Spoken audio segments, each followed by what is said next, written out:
What's going on, everybody? What's going on? What's going on? Welcome back to another edition of Combat Corner. We are doing this thing live tonight. BKFC 79 in Sturgis. We will be here all evening long from start to finish. We will be here all evening long. So be sure to be here for the duration of the evening. I hope to see y'all here throughout the night. We have this card here in Sturgis at the bike rally up in Sturgis. Man, I wish I was there. I got to be real. Wish I was there. But yeah, they're up in Sturgis right now, and this is BKFC 79. You've got Gogo Slaveski fighting Julian Let Me Bang Lane for the welterweight championship of the world. That's what we got. It's gonna be fire. So make sure you pop this thing on. It's on DAZN. It's on DAZN and on the BKFC app. So it's on DAZN. I guess the whole thing's on DAZN from what I'm seeing here. So yeah, be sure to jump on board with us this evening. At some point, we should have at least one fighter on with us. Don't know how long he'll be on with us, but he did tell me that he would be here with us this evening. Main event, Gogo versus Julian Lane. It should be a fun one for sure. No doubt about it. It should be an exciting fight. And there is some bad blood in this one. If you are in the room, please do hit the like button and leave a comment. Let me know you're here. Love to know that you're in the room right now. But it should make for a really exciting fight card tonight. I have been looking forward to this one for a minute, I gotta say, because I've known this one was gonna pop for a while. And it is finally here. Yup, it's a vacant belt. Gogo Slaveski previously held the belt, left the BKFC, and went over to Karate Combat. And, he never lost the belt. So here he is coming back because he wants to reclaim that belt. Julian Lane, if you don't know, part of the Ultimate Fighter, the UFC. That's where he became famous. When he went off with his Let Me Bang, he got, lost his mind in the house and let me bang, bro. And, because they weren't letting him bang. He had obviously some issues, but nonetheless, I've met Julian Lane. He's a decent guy. Ain't nothing wrong. He's a good dude. But, is a little different. Gogo, he is definitely a different type of dude. Gogo comes across. I mean, I've talked to Gogo.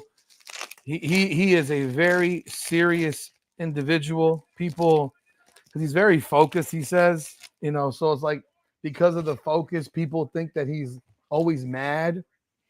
I understand, bro. I understand him. I get how he feels. I absolutely get how he feels.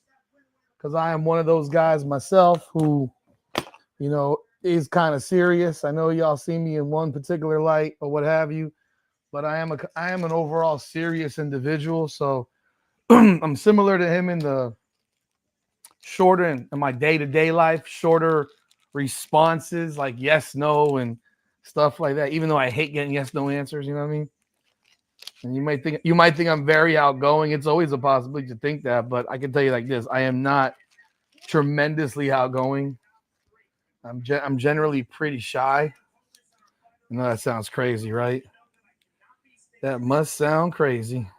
What is this? Let me see here. 40. Okay.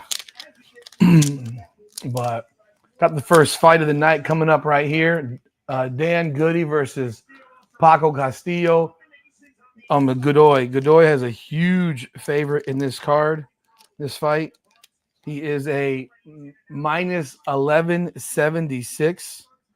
That is a significant favorite. Significant favorite. No doubt about it. Significant favorite.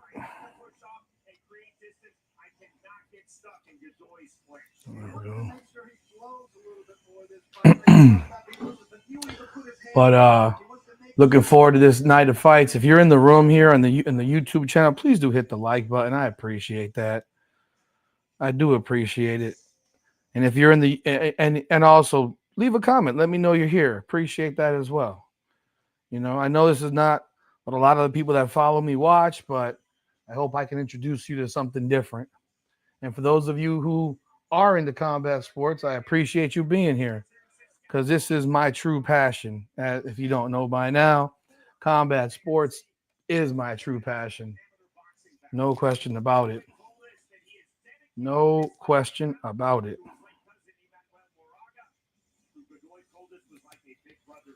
You know, right now it is 6:30 where this fight is taking place. They're over in Sturgis, so that's why it's sunny outside. But yeah, as I was saying, the main event between Gogo, Slaveski, and Julian Lane. Both of these guys were under the same management company, All In Management. Friend of mine, Victor Demesman. But Julian Lane did not like the idea of being managed by the same guy as his opponent, so he parted ways with All In. I mean, if you're fighting, man, and you're good, and you have a great management team, as is the case with All In, at some point you're gonna fight guys under the same banner. I mean, that's just the way it goes. You know, that's just the way it goes. Welcome aboard, Paula. Thank you for being here. Thanks, appreciate you. But that's just the way it goes. It's gonna be a situation where you're gonna see some guys that you know. You may fight some guys that are under the same banner as you are, and that's just how it is. But as you know, not everybody can take that. Not everybody wants that. You know, look at what happens with Paul Heyman and not Paul Heyman, Al Heyman. I said Paul Heyman. Al Heyman with the boxing. Like every fight card that he does, those are his fighters. Like every guy on his card are pretty much his own fighters. So they're fighting each other. You know, they're fighting each other, and that's how it rolls. They're going to fight each other. And you know, you want that belt, you're going to fight your own peoples. You know, you can't take it personally. It's not a personal situation. This is business, man. You know, I know guys that won't fight dudes unless it's for the belt, and I get that. That's cool. That is absolutely cool. There's nothing wrong with it. Nothing at all wrong with that. You know, they don't want to go that direction until it is time to to fight for a belt. And that makes sense. It's perfectly okay. You know, it's perfectly cool with that. I'm going through some cards I got today from the 2024 women's basketball season. Told you I was going all in on this stuff. I'm creating a sports card business. Absolutely. I'm definitely doing that. It'll be something on the side, eBay. You know how it rolls.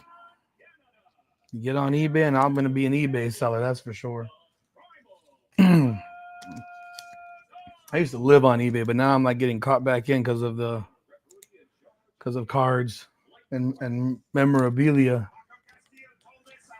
Let's see here. You know, you want to fight for a belt, you're going to fight your friends. That's how it rolls. There we go. The first fight started off. Castillo's moving. Oh! Gdoy with a counter jab, moving backward, drops Castillo. He's up already, but man, his nose looks a little bit smashed and bloody. It's real sunny out there. Real sunny. He looks okay. This fight's not going to last much longer. This fight's not lasting much longer. I don't think. Castillo He's pushing forward, man. I got to give him credit. Gdoy's a massive favorite. Oh, nice stiff jab. Oh, that jab hurt him. That jab stiff. Oh, just some dirty boxing on the ropes. Gdoy is lighting up in the Castillo now. Oh, wait. What? Castillo's all bloodied up already. What's going on, Lester? Yeah, I did a video on that if you haven't seen it yet on Collier busting her ankle. Up 43. That's a big injury, actually. That's a big injury. What's up, Duke? Welcome aboard, my friend. Castillo is in the middle of the ring. Look at the crowd out there. It's just like circling around. It's gonna be. Oh, that jab is stiff. Another stiff jab. I tell you, I give Castillo credit because he's getting stiffened with some jabs. He is busted up. He is taking shots. He is taking some shots. Oh, his face is covered in blood. Covered in blood. Jesus.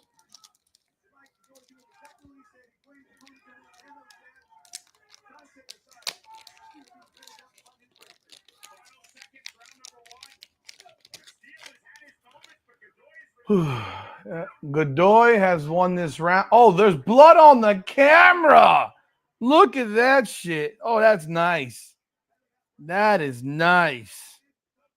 Blood on the camera. Yeah, up 43 points, and you decide to keep on playing your star player. Not exactly the wisest decision to make, but you know how it goes. They don't make very wise decisions. They just don't do it. It's kind of silly. You know. Oh, hey, folks, by the way. I got one. That's one. I'm going to be getting a few more of these. What's going on, Rose? Oh, look who else I got here.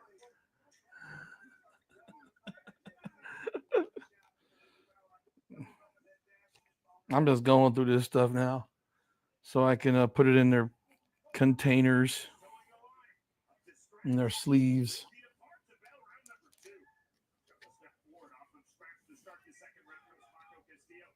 The thing is, Collier had 18 points. Yo, Castillo is coming straight at Gdoy. He's just throwing. He's either gonna land a bomb or he's gonna run into a shot that puts his ass to sleep. Oh, he got clipped again.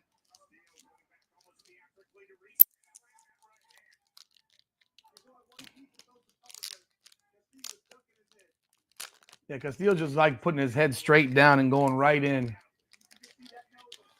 Yeah, they're fighting outdoors. By the way, I talked to somebody whose card I just got, and I made a phone call, and I'm going to hopefully get that card autographed.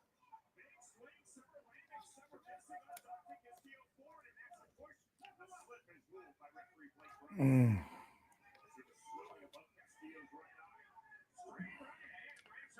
tell you, this is a nice fight, man. I'm impressed with Castillo. He's a bloody pulp. But I think Gdoy is getting tired now too. And it's hot out there. I mean, it is still summertime. It doesn't matter. Castillo landed a couple. Looked like he rocked Gdoy. Gdoy's tired. Gdoy is tired. Yeah, Gdoy was a minus 1127. Oh, big right. Big right by Castillo. Big right. Gdoy needs to settle down. Big right back. Oh, counter. That's a push. He cracked him bad, but then he pushed him over.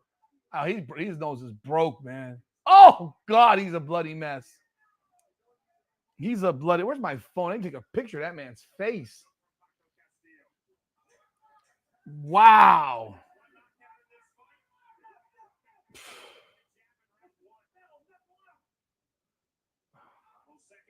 Wow. What a round. Castillo's face looked like he's been beating the brakes out of people. He's gotten his head bashed in, but he is fighting.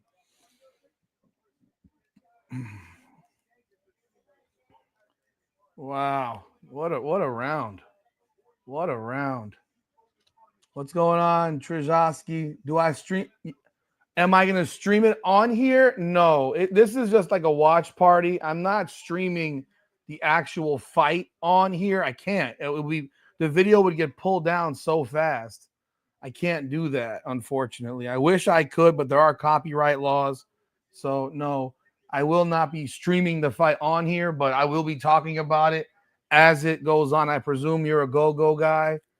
My friend is Gogo's manager, actually.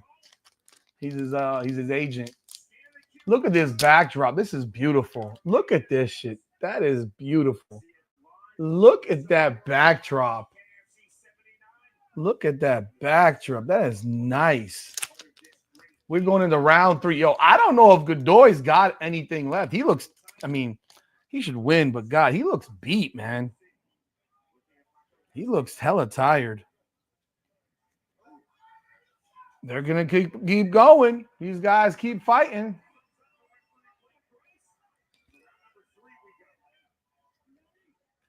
They keep fighting.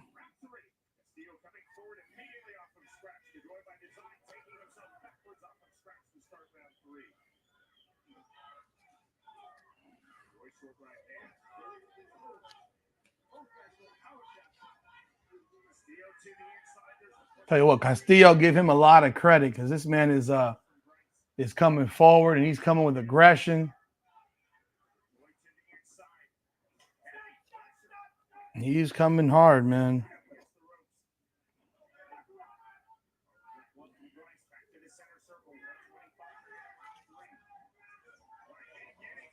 They're kind of wrestling now. Got some wrestling going on. They wrestling. Oh, Gdoy's getting a chew out by the referee saying you're leaning your head in too much. Hey.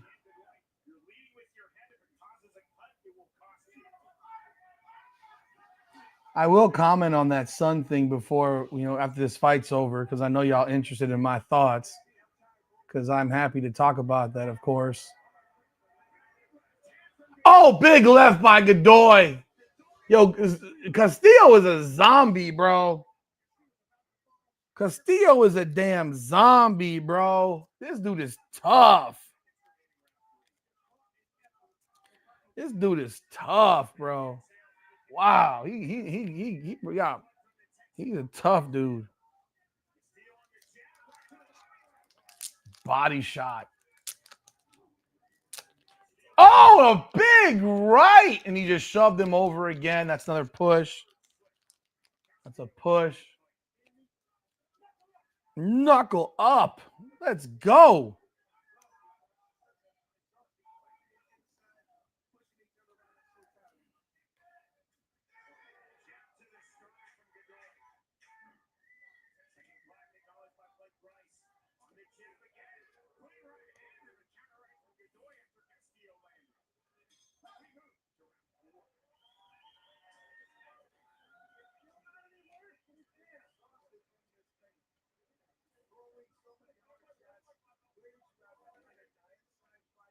We got a fight going on here, people. We got one hell of a fight here. Are they going into round 4? I think they're going into round 4. No, round 5. Round 4 or 5. Lost track because this fight I didn't like. When you have someone that's a minus 1100. What's going on, Kawasaki? What's going on, Asante? There's 2 women's fights on this card. Gogo Slaveski, actually, like I mentioned earlier, is managed by a good friend of mine. So I do have a special allegiance to him. Wait, fight's over. Oh, they stopped the fight. They have stopped the fight. Oh, man. That sucks. That was a great fight, man. That was a great fight. They stopped the fight in between rounds. We're done on this fight. Yeah, he put in some work on this fight, people. This was a hell of a fight for the. I mean, you look at the strikes. Paco Castillo threw more and, landed a little bit less, but Dan Gdoy comes away with the TKO victory. Yes, the fight is over. That's the first fight of the night. That's a shitty ending. He was really fighting, man. I appreciate Paco Castillo there because he brought that fight. He absolutely brought that fight. Did a great job. I mean, you can credit Dan Gdoy all day, but I think you got to give a lot of credit to Homeboy, man. You got to give a lot of credit. A lot of credit to Castillo because he brought that fight.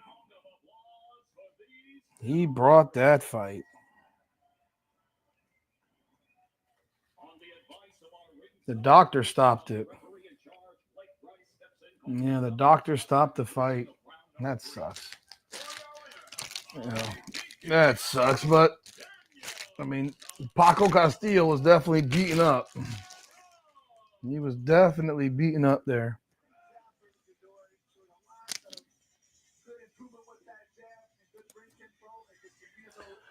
So we're going to be going into the Gogo's fight hasn't happened. Gogo's not fighting for probably 3 hours. Gogo's not going to fight for at least 3 hours. He's the main event. This was the first fight of the night, Kawasaki. So that was the first fight of the night. So no, we have a long way to go tonight, my friend. Thank you for being here, though. Thank you for being here because we have a lot of fights moving forward. He said, do I have any more cases? Jesus Christ. I think I've used all my freaking cases. Damn. Okay, I'll put this one here. So yeah, I'm talking about that sale by to the owner of the Boston Celtics. I gotta tell you, definitely. I mean, you're thinking he lose. Okay, Kawasaki. So we have 11 fights on the card tonight. Oh, you're from Macedonia? You're from Macedonia, man. That's awesome, bro. I know he told me he wants to fight there. He wants to have a chance to fight in Macedonia. He told me that's his dream place to fight, Macedonia. Which makes sense since he's from there. So you have 11, I think there's 11 fights on this card, and he's the last fight. We just finished the first fight. So we'll be here for a while. Yeah, he's not going to fight probably until it's 8:30. It's 9 o'clock right now. He's probably not going to fight until 11:30 on the East. Asante, if you check out the UFC, man, you got to check out BKFC. You're going to remember, if you like fighting, how much you don't like watching guys hug each other's nuts. And you're going to enjoy watching guys have to throw hands. That's just my thoughts. I mean, I could be wrong, but I think you're going to like it. If you're watching it, I think you're going to like it because you get nonstop action for the most part. It's very rare that the action stops. It doesn't look like a boxing match. I can promise you that. Okay, there's Vic. Look at Vic right there behind Gogo. Look at Vic right there. I need to bother him now. That's my buddy. I've known him for a number of years. He manages like 15 or 20 BKFC fighters, has a couple of football players, a couple of influencers. Yeah. They riding their bikes right into town. I know the UFC has a fight night card going on. I gotta put it on my other TV. I'm just so frustrated with the UFC. I'll be real. I'm just frustrated with the UFC and how they've been how they've been doing business. Their business ain't the same. I wish they would do it the right. I wish they'd go back to promoting the way they used to promote fights. I think these fight night cards at the freaking Apex are fucking terrible. And I don't like watching these fight night cards in the Apex. Like at this point, for Christ's sakes, get these guys back into regular arenas for fight nights. But if you don't have the fights, man, for Christ's sakes, you don't have to have a card every week, you know? You don't have to have a card every week. That's part of the problem. They want to have a card every week. It's like they want the oversaturation has become so much, you know what I mean? And that's where you kind of lose. You're starting to lose people. You're starting to lose people. You're making up silly fucking belts that are not real. You know, the BMF and, you know, the champion at 155 already beat the guy who has the BMF belt when he had the BMF belt, Max Holloway. And I love Max Holloway, but damn. It's a national holiday in Macedonia, so hopefully go. Wow, that's awesome. That's awesome. Hey, if you haven't done so yet, please do subscribe to the channel, Kawasaki. Please do subscribe to the channel. You know, and I'm a huge UFC fan. I've flown around. I've gone to Vegas twice for UFC cards, for pay-per-view cards. I've gone to Houston for pay-per-view. I've gone to Orlando, Tampa, obviously Miami, Sunrise, Chicago. I love UFC. But what they've been doing just ain't right. Like, they're not putting out quality shit. You know? They're not putting out quality shit. And that's what it comes down to. You got to put out quality product. For me, it's like, I'm not into drugs or nothing like that. But for people that do, you know, hard illicit drugs, like people will say, you got to get quality stuff, right? Like I don't know about it. You got to get quality stuff. Yeah, they're not going to make that John Jones fight because he's afraid of Tom Aspinall. He got no interest in fighting Tom Aspinall. He wants no parts of Tom Aspinall. But I absolutely agree with you. That fight had to get made. And the UFC allowed John Jones to dictate it. And that's stupid. You can't let John Jones dictate how y'all business runs. They let that man punk. They literally let John Jones punk them a bit. And now he wants to come. He vacates the belt, but now he wants to come back because he thinks he can fight in the White House. Man, he ain't being put in the White House card. You can't rely on that dude. That guy's unreliable as shit. You know?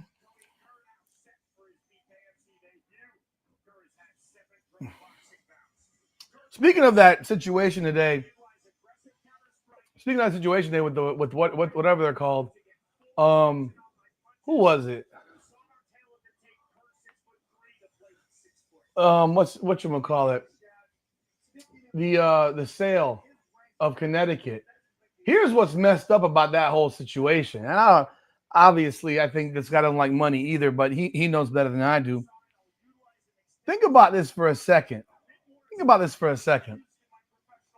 They're selling franchises for $500 million, and he bought one for $325.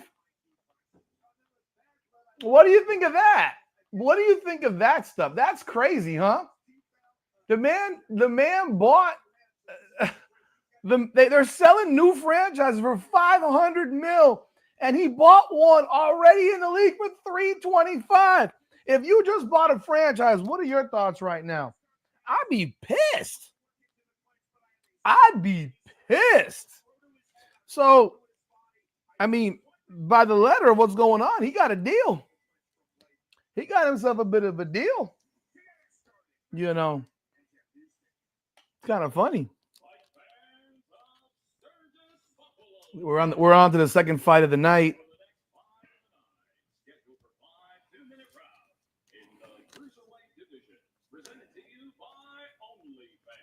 Gotta love it. Presented by OnlyFans, baby.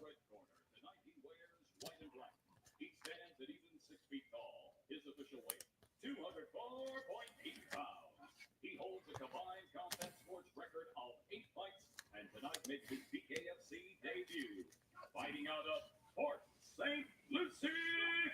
Oh, he's from Florida. North Carolina. Here is the Irish Dog.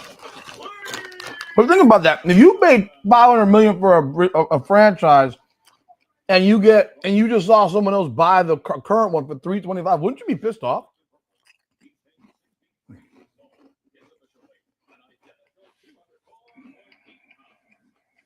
Cody Kerr from South Dakota.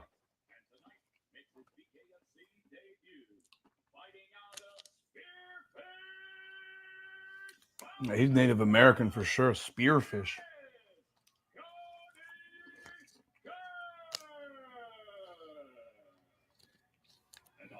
These guys are young dudes. I don't think these guys have a fight. They still got Big Dan Mergliata here refereeing. Well, here they go. Big right by Bladen. He's the one moving forward. He's pressing forward on Kerr. Kerr's looking to counter. Nice jab by Bladen, putting his head right in. Body shots to the right. Separation right there. How did I get BKFC connections with the BKFC? Well, I've been into sports my entire life. I'm sure you can figure that out by now. A good friend of mine is an agent for BKFC fighters. I've known him since before he got into the agency. He's an attorney down here, and I had gone to BKFC events locally. Kerr just dropped Bladen a minute to go in the first round. I don't know if he's getting up here. He's not getting up. He's done. Bladen is done. He got counted out. Fight's over. Kerr's talking shit. He's talking shit. But yeah. So I've known him for a while. He's a businessman, not just a lawyer, and he is a big combat sports fan like myself. He loves MMA.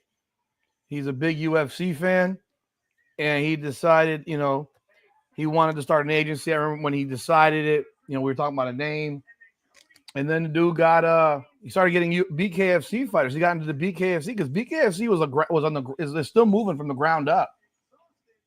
It's moving from the ground up, so it's a good entry point. And the sport is exploding. I mean, he's been involved now for probably, I don't know, a year and a half or 2 years. And he represents Gogo, Slaveski, Howard Davis, Brian Duran. He reps Jason Pierre-Paul, played in the NFL. But he represents a number of guys. AJ Rodriguez, Chris Garcia. So there's a lot of dudes under his Ryan Reber. So he's a lot of guys that he reps who are big time, who are good fighters in the BKFC contenders.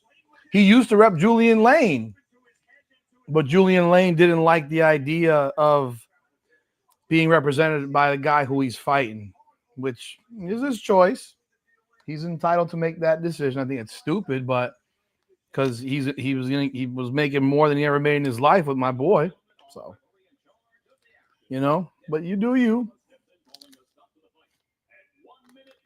So this second fight, round 1 KO.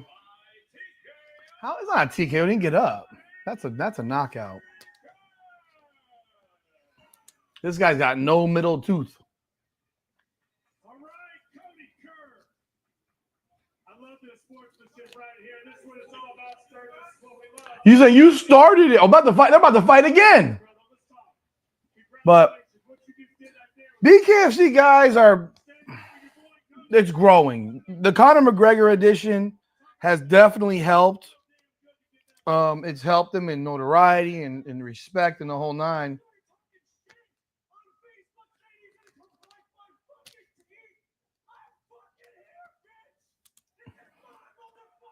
So this guy is saying he's mad because he was going to knock his teeth in. He's missing one tooth there. I guess he's going to knock his other tooth out. Well, that didn't happen. But yeah, so I was saying, they get paid okay. I can tell you right now, if you sell, a major part of getting paid in the BKFC is ticket sales. You gotta sell tickets. That's the biggest thing within the BKFC because they go to locations in which they'll put a bunch of guys locally on a fight card, right? Because they need those guys to sell tickets. And that's part of how they're compensated is through ticket sales. And it's a great formula. I mean, that's how every smaller fight promotion works. Like you go any local fight promotion, the fighters are selling tickets and they're largely selling the people they know. But there's a guy's name is Brian Duran, El Gallo. He fought on BKFC 78. He's been on the podcast before. I'm real cool with Brian. He's also one of I forgot to mention Rambo Russo is also represented by Victor All In. So, and he's a real good up and coming fighter. You got a couple interviews with him. But yeah, you got El Gallo, he sold record numbers of tickets. He sells more tickets than anybody in the organization. Like he has set records. And again, you're being paid in part based on your ticket sales. And he sells, he gets paid. Like, so, you think about it. You're going from making whatever to you're making potentially $30,000 to $50,000 for a fight. Not all guys are making that. So let me make that clear. Most guys are not.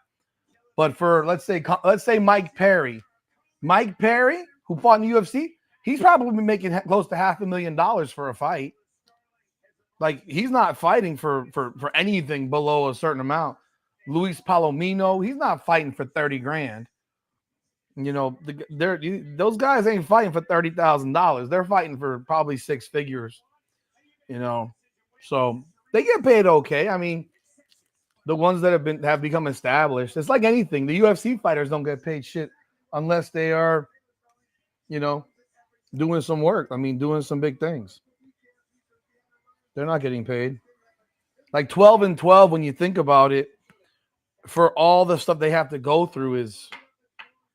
And look, the reality remains this: the BKFC, the sport is still newer, so fighting bare knuckle is just different. Like people don't get how different fighting bare knuckle is in comparison. It's just so different. So different. It is so different. It is not at all. It is not at all like fighting in the UFC, fighting with gloves. Bare knuckle, you get put out real fast. Real fast. No question about it. Where the hell did I put this on the card? But yeah, Julian Lane, I mean, I'll give you he's probably making somewhere in the mid five figures. I have never been. Oh, by the way, just to continue my connection, so through Victor, I was going to events, and I started the podcast, and my goal was always to cover combat sports. It's always what I really, really wanted to do was cover combat sports, and I reached out to the BKFC about covering and getting credentialed, and I did get credentialed. The first time I didn't, and I was a little bit because they didn't respond, and because they have a weird system. Basically, I went through the next card. I went the first time without credentials, and I interviewed guys, after the fight. Now, the next time I went, I pressed for credentials. Like I actually I emailed like every email I could email. Seriously. I didn't even know who to email, to be honest. And eventually I got the guy who's in charge of their public relations, Bernie. He got back to me and he credentialed me. I think we were 6 months in. I think the first one that I did was June or July of last year. I'm pretty sure, I believe it was July of last year was the first card I got credentialed for. So I got credentialed for the July card, and then September, and then December, and then we got March. I went to Clearwater in May, and then we had July. So I think I've been to 6 or 7. I've been credentialed for 6 or 7, and I got credentials now for for Dirty Boxing with Mike Perry. So August 29th, I'll be there for that fight card. That's in Miami. I do have a tough time watching women fight, though. I agree. I have a tough time. I don't like it. There's 2 women's fights. See, I got the UFC up on my top left, and my head hasn't even looked up there just till now. I forgot it was up there.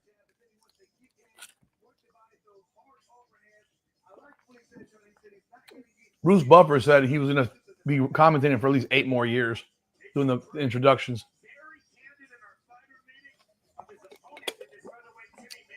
Yeah. Griner Thomas in there. Yeah, that would be interesting. That would be interesting. Can't say I would mind that one. That would be an interesting situation. Putting cards away.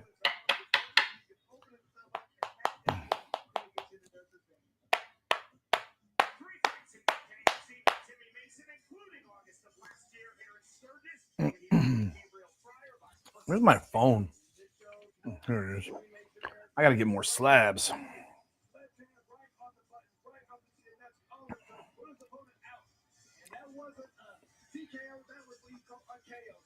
Yeah, so covering the BKFC is awesome. It's a lot of fun. Just to share with y'all, if you haven't seen it yet, and if you haven't liked the video yet, please hit the like button. Appreciate that. Let's see here. Just so you have an idea. If you're on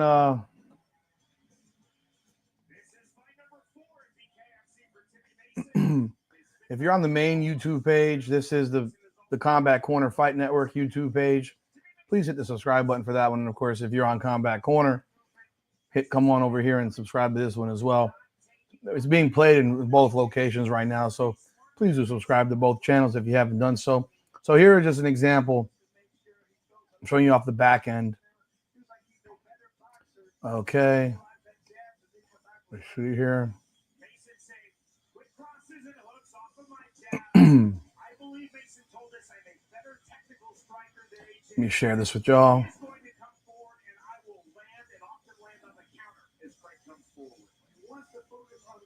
So just so you see, this is my the back end, and these are all the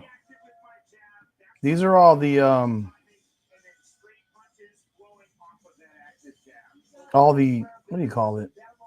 These are all the videos I have on Combat Sports. Got over 300 videos in here on Combat Sports.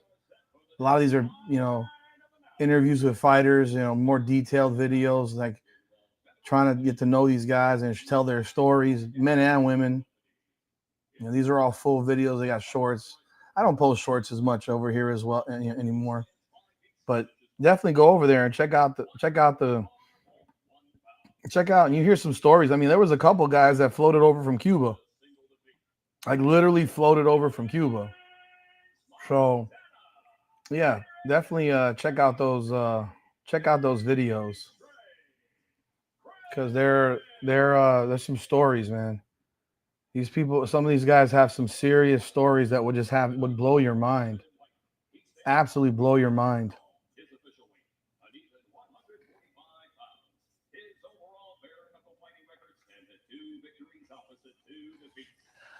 I have it on there.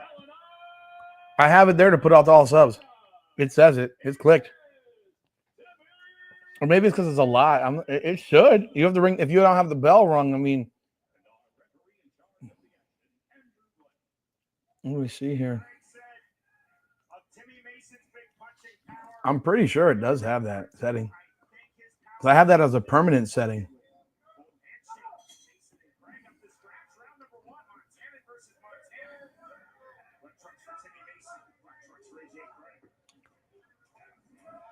Fight started. Mason versus Craig.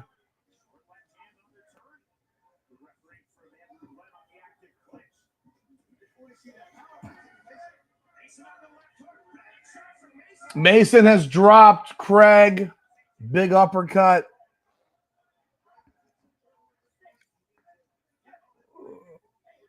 There isn't a setting here. You have to ring the bell. There is not a setting on lives to push it to people. You'd have to have it. You ring the bell on settings. That's what I'm looking at.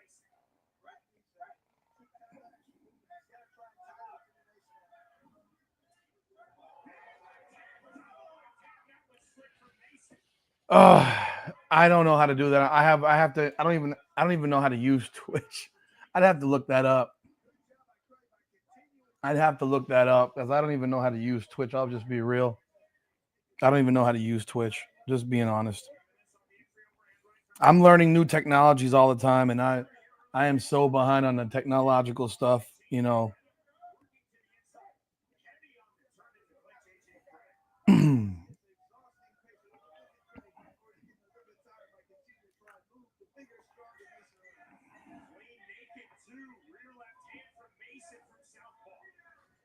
Wow.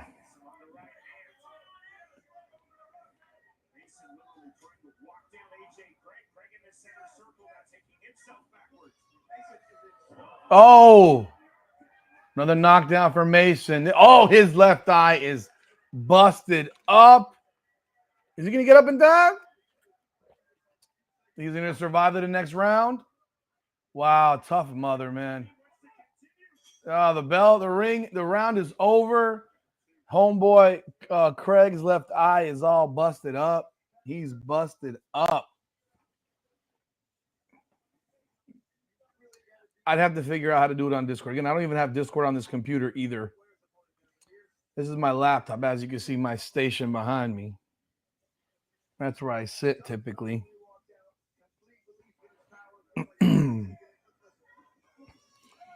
I'm trying, folks. I'm trying to make everything better. I'm trying. I'm trying, folks.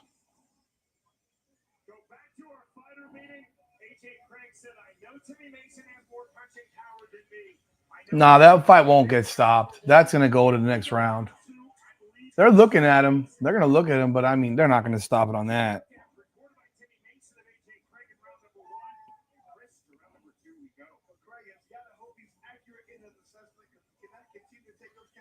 I mean, I think this fight's about to get finished right now. They're going to look at him. They're going to look at the cuts. They're not going to stop it off that. No, they're not stopping it off of that. He's good. He's good. Oh, stop it! Oh, my God! What? They stopped it off that? Oh, man. Are you serious? I saw worse let go. Oh, my God. They stopped off that? I don't want to be critical and shit, but, dude, that's not. Come on. That's ridiculous, bro. That's ridiculous. Nah, man. Y'all frustrate me a bit here, man, with those types of stoppages. I don't like that shit. I don't like that shit at all. That was a. I don't like that stoppage one bit. I don't like that stoppage, people. No. That one doesn't work for me there. That one does not work for me. That's too soon. That's too soon.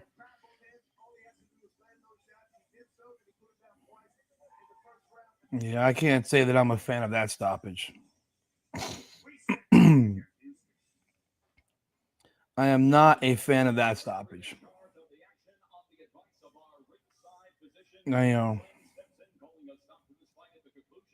I got respect for the judge, the referee. I mean the doctor, but that's a quick one. That's a quick, you know.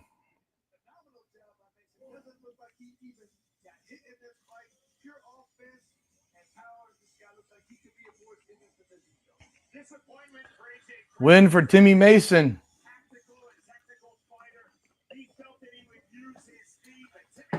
Shakur Stevenson will get his ass knocked out in BKFC. Who am I rooting for in which fight? The one that just happened? I don't care.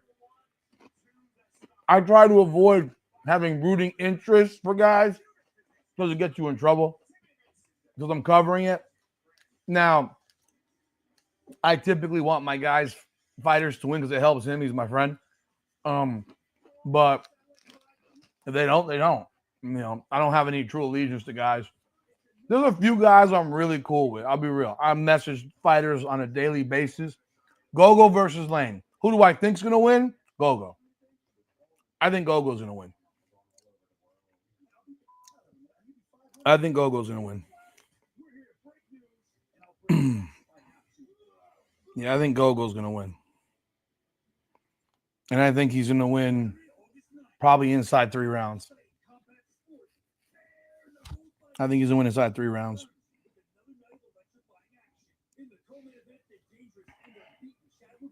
Yeah, those are my thoughts.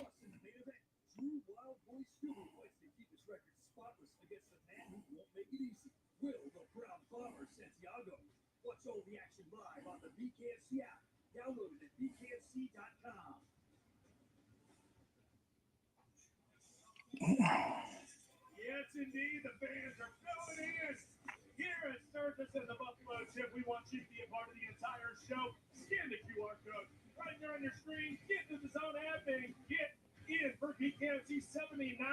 We have already had a few bloodbaths here at the 85th Annual Sturgis Motorcycle Rally. Wow. Woo. 3 fights. Sorry about that. Knockouts. That's what you come to expect here at the BKFC.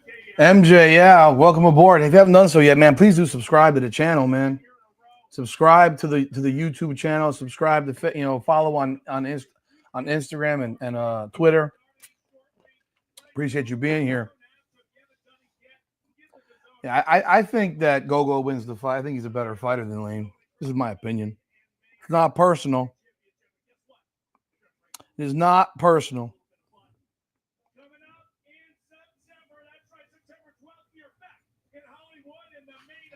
Oh shit! Perdomo Adams 2 headlining. What the fuck? Yo! We're getting a rematch of this motherfucker? Oh shit! Oh shit! Oh my goodness.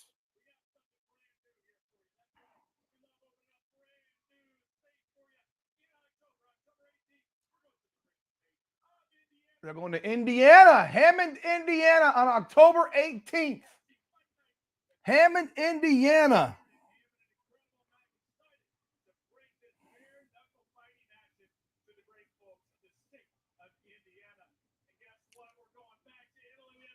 Italy in October.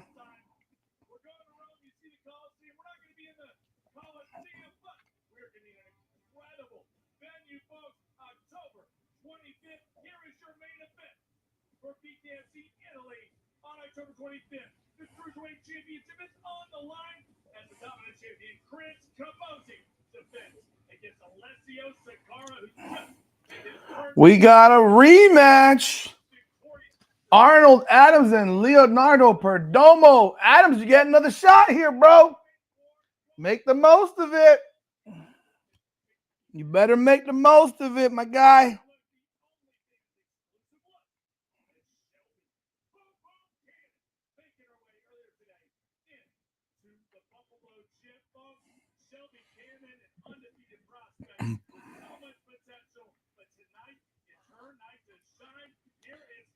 Wow, that's something.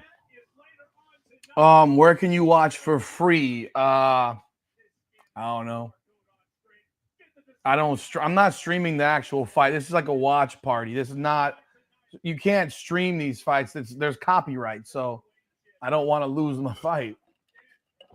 Look at that. Josh Dyer, Kai Stewart, Jessica Borga in the building. All real cool peoples. I've interviewed all 3 of those champions.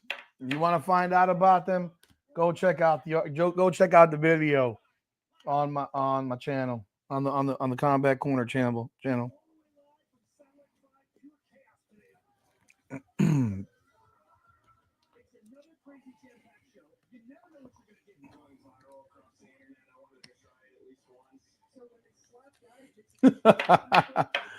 We are now waiting for the third fight on the early prelims. We are. But man, oh man, that's a big announcement there. Perdomo versus Adams rematch.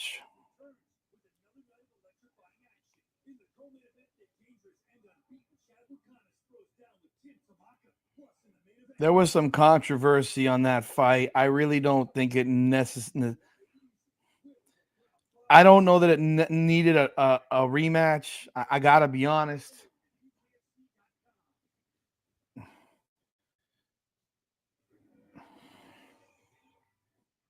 we are here live in Sturgis on the Buffalo Chip BKFC 79 live and on the air main card.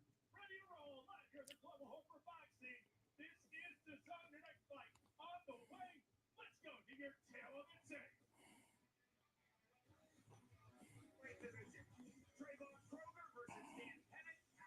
Trayvon Kroger versus Dan Pettit. This is a fight in the welterweight division, the lightweight division. Oh, these guys are way off on weight. One's 155, one's 145. Kroger is a minus 467 against Pettit.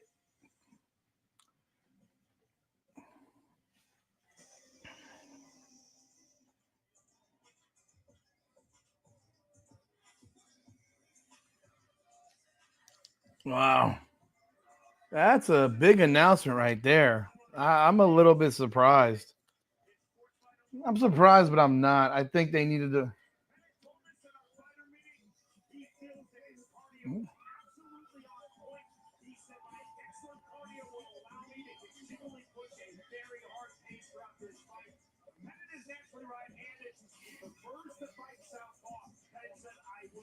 Start southpaw, but I will keep switching stances. Well, he knows his opponent wants to stay long to the outside, so he's got to get in the pocket, wear him down, push him out, turn him out. Wow. Of his opponent in this bout, Trayvon Kroger at 145 pounds. Pettit said, is that a wolf he's wearing? I don't know. I looked down for a second. Sorry.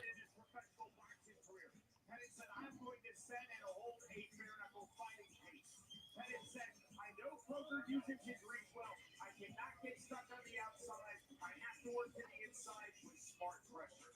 As he gets inside, he knows that has that long body. He's going to work the body. He wants to slow him down, and then he's an easy target to hit after he gets slowed. Trayvon Kroger made his BKFC debut this past April. He defeated Jared Talent by second-round knockout. Good range, but man, sometimes his first fight was too exciting. He won the fight. You're telling Peter.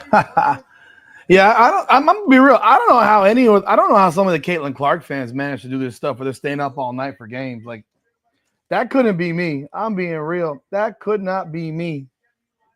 Would not be me at all. There's no way in the world you would have me up at 4:00 in the morning on a daily basis watching Indiana Fever basketball. Like, I'm sorry. I couldn't do it. I wouldn't do that for any sport. And I love me some sports, but that would be a rough one. Let me see here.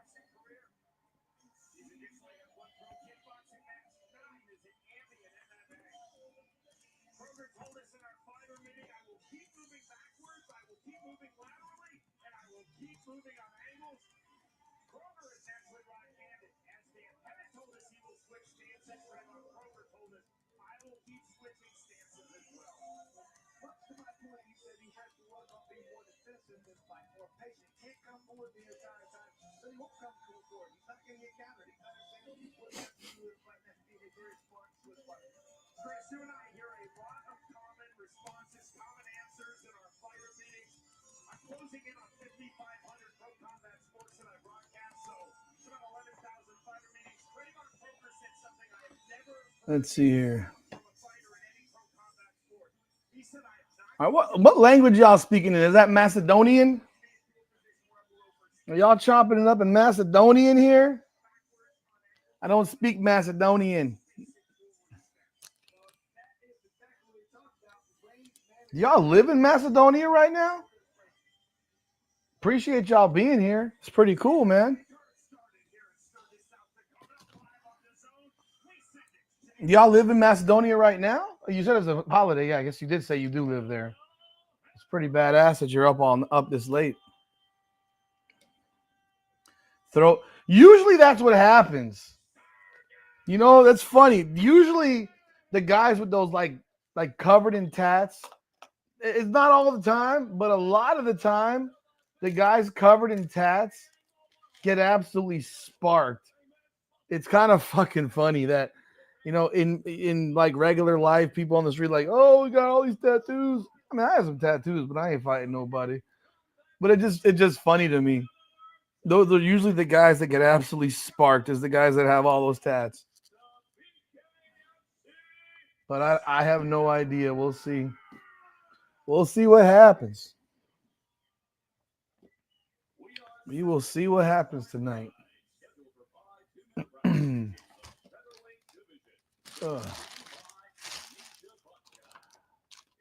Amnesia vodka.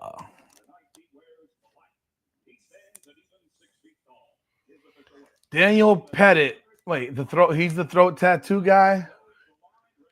Yeah. They both got throat. Okay, so they both have throat tattoos. Which one are you taking then?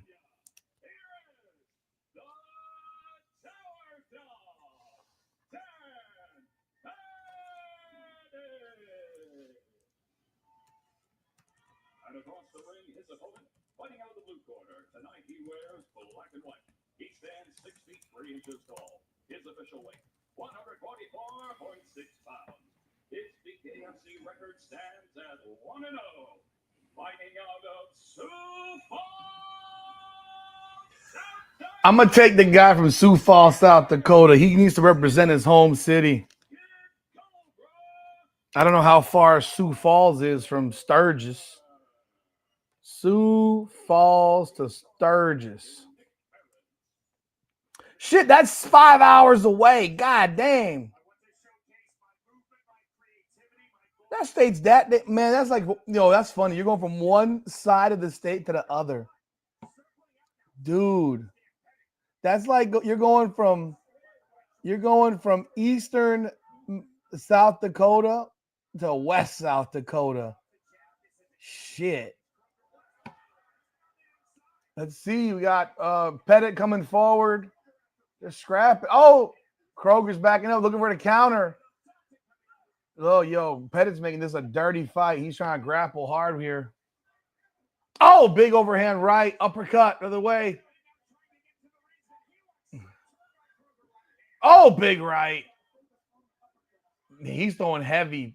Kroger's throwing heavy, but he just got cracked. Both guys are getting cracked. Get a better camera angle there.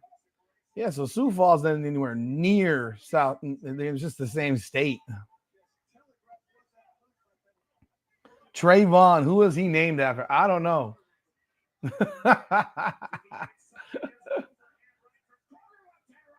Kroger is kind of taking over this thing. Trayvon Kroger's, he's bigger. Oh! Shit! 38 seconds to go in front. Like, there's only been a 90 seconds of the round so far, and they are letting their hands go. Keep it going, guys. Keep punching forward. Appreciate that. I love it when y'all bring the action here. Let's go. Good grief. That's bananas, man. Jesus. Oh, uppercut from Kroger. Yo, Pettit down here threw a punch and knocked himself down. The round's not over. The round's not over. The damn clacker went off, idiot. That's the bell. I don't know if this fight's going to continue. That man is busted the hell up, but man, they fought. Kroger did some work there. Kroger did some work there. Let's see. Is he going to quit?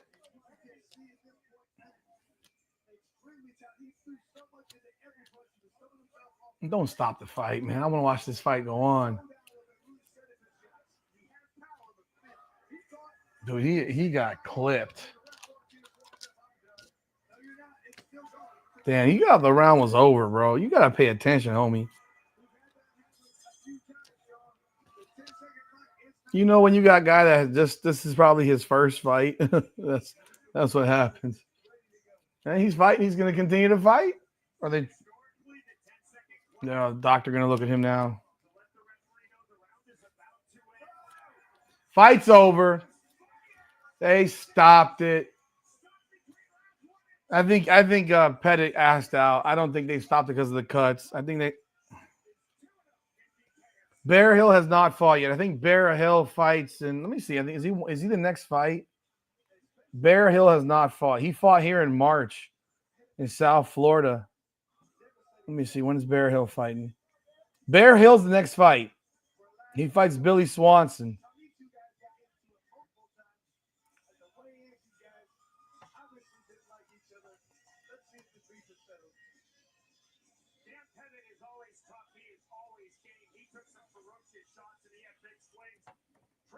Kroger is a featherweight to watch.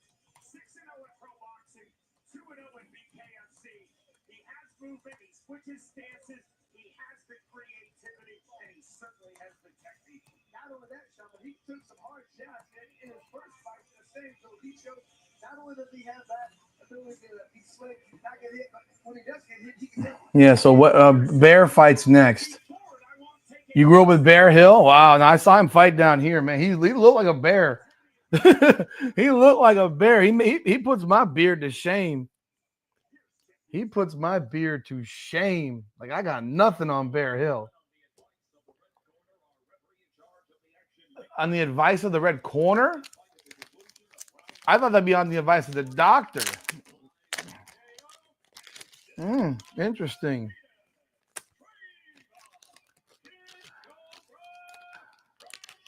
Oh, Pettit don't want to shake hands, man. He's a little sensitive there.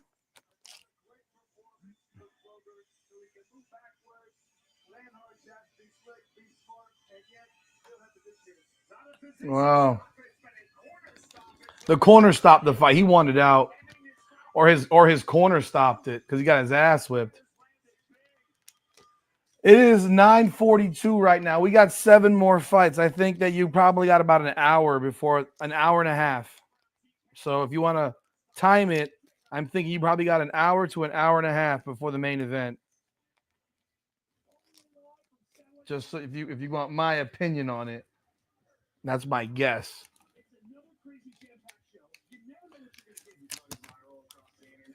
You're not watching the fight there, Zach? I'll give you play-by-play, no problem. But you're not watching it? Why don't you throw it on DAZN, man? Put it on DAZN and check it out.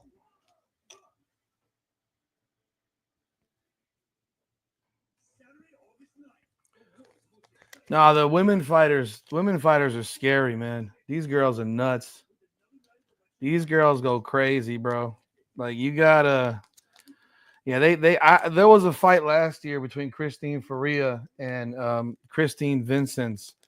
And I mean, Faria absolutely put a savage beating on Vincents.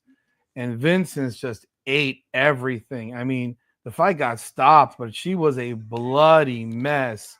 She never quit.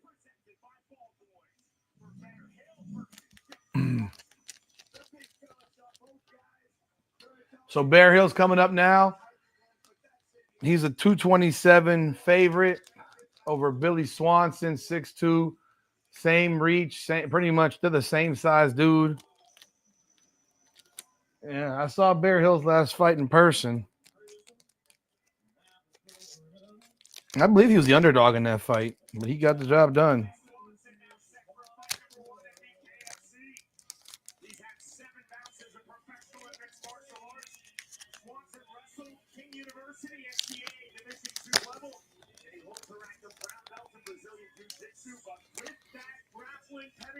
Yeah, they do the fights on the zone, but they're not pay-per-view fights, so you don't gotta worry about like paying $80. It's just your the zone subscription.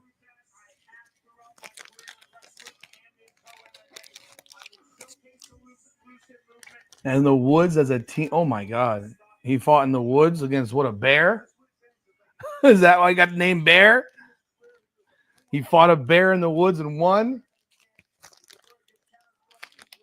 I'm sure one day I'll get him on. Gogo has not fought yet. Echo. He has not fought yet. He fights in about an hour and a half, something like that. And that's my guess based on where we are right now.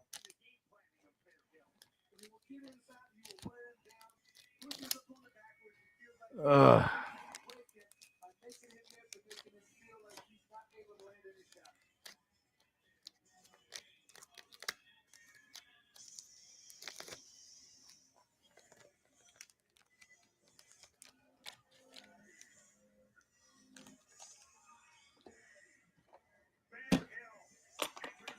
Oh, last time he had his face painted. Oh, did he shave his beard some?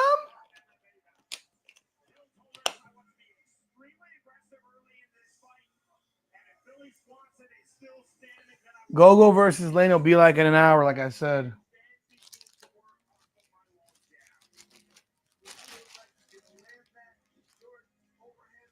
I keep forgetting to do this. Shit.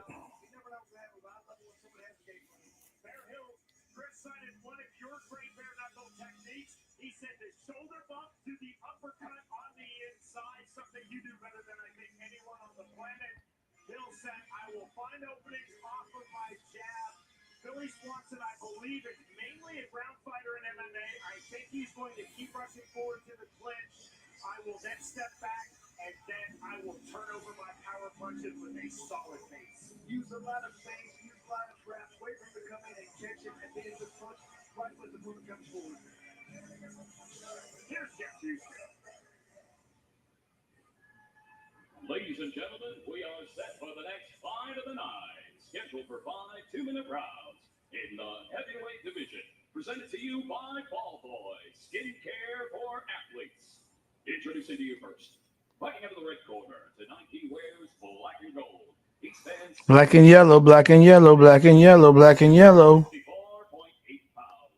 He holds a combined combat sports record of 8 fights, and tonight makes his BKFC debut. Fighting out of sunny Daisy, Tennessee. Here is Billy Big Sexy. Man, you calling yourself Big Sexy? Come on now, buddy. Got Big Sexy Billy. Big Sexy Billy. Oh, he didn't shave. He just twisted his beard up. I think this is my long-lost brother. He's from Alabama. Ardmore. I thought he might be from South Dakota. Shit. Oh, Arkansas. I can't read. Shit. Oh, man. My bad, people. That was bad reading on my part. Let's see what Bear Hill brings to the table tonight.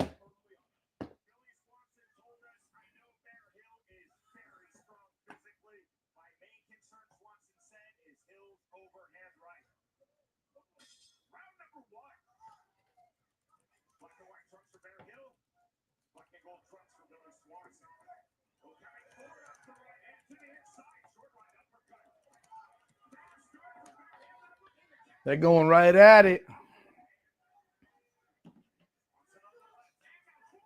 Oh! And Bear Hill's a big dude. Jesus Christ. Bear Hill's backing up. He's on the ropes. Swanson's kind of dictating where this fight's going right now. Bear Hill's circling. Misses an overhand right. Swanson coming in. They meet in the middle. Oh, they're doing some dirty boxing, uppercuts. Both guys are doing some dirty boxing right here. I think they're both a bit tired already.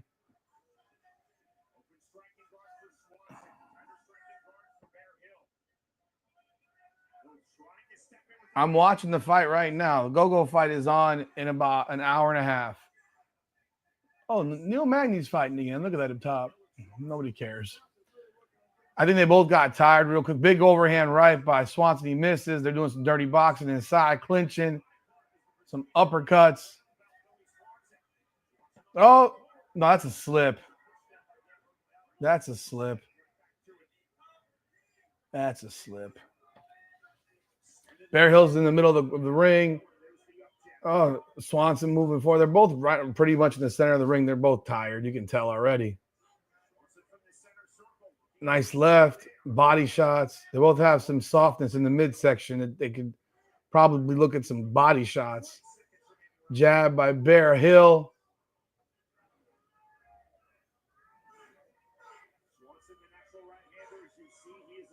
Swanson's gassed.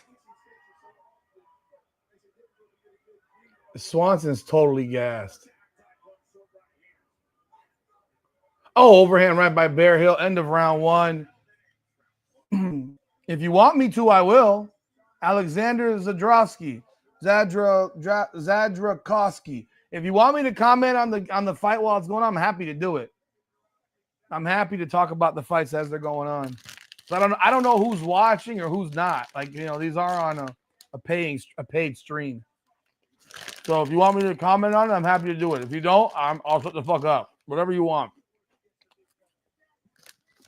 Someone just asked me to do commentary on this fight, so I'm doing it. But whatever works, y'all let me know. I'll definitely do commentary. If y'all want me to comment on these fights, I'm happy to do it.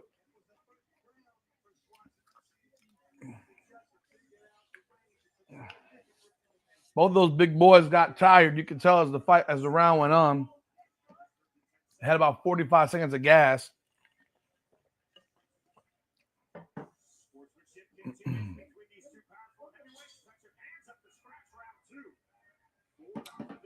Bear comes right in. They're back in the middle of the ring. You got a lefty versus a righty. Swanson's left-handed. They got some counters, and the crowd is growing, man. Crowd's growing.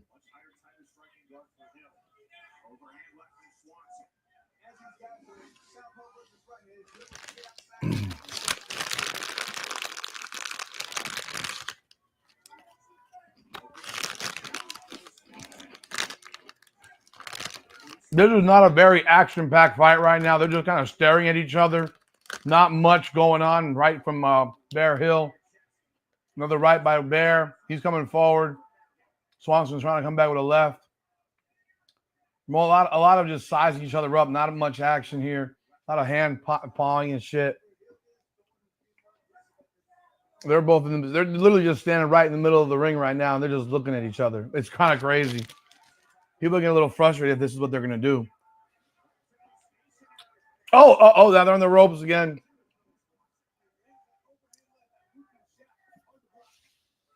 Bear Hill with the left. Swanson's trying to push forward. More dirty box. Oh, Swanson takes the seat. Is that a knockdown? Oh, he ruled it a slip. I don't know if it was a slip. Bear's coming at him. Bear's coming for him now. He's trying to finish the fight. Because I don't know that it was a slip. Oh, he's down. Oh, Bear Hill drops Swanson with an onslaught. Swanson's just beat down tired. He's up, though, with 16 seconds to go in the round. Moving forward. Well, Bear Hill trying to finish the fight. Come on, throw your hands. We're not finish this damn fight, man. You heard him. He's dead. He's tired. Throw a fucking punch, Bear. Man, Bear Hill threw one fucking punch with 15 seconds after he drops the man. Holy shit. Come on, Bear. I know you're tired, but right there you could have finished that shit. You went to school with Bear Hill? Oh my gosh, I got guys that know Bear Hill in here. That's pretty cool. I mean, he's won the first 2 rounds, in my opinion. But he dropped the dude. I thought he dropped him twice. And then he didn't go to finish the fight. I guess he's gassed out. Well, shit.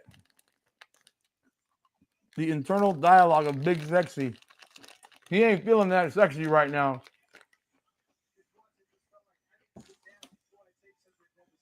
No. I think he went down because he was tired.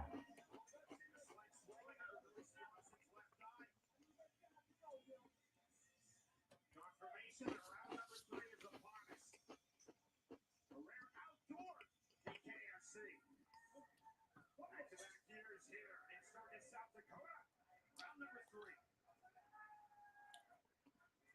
They're getting 1-0 in BKFC. Billy Swanson is BKFC. They're in the middle now, round 3.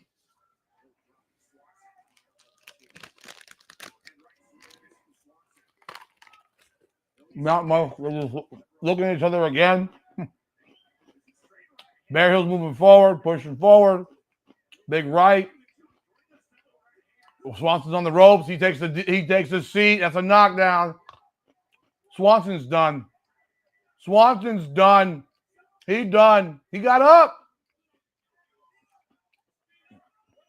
This is fatigue. This is cardio. This is conditioning.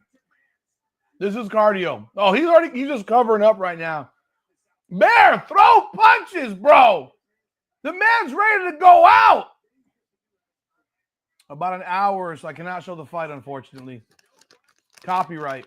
Can't do that, unfortunately. Talk about it, though. Bear Hill, throw shots. This guy wants to fit. He wants to quit. That's it. Straight right. Fight's over. Fight's over. He put a straight right into Swanson's jaw. This fight's done. He ain't getting up. No way.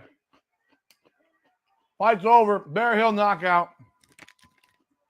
Bear Hill with the knockout. He just took his pants off.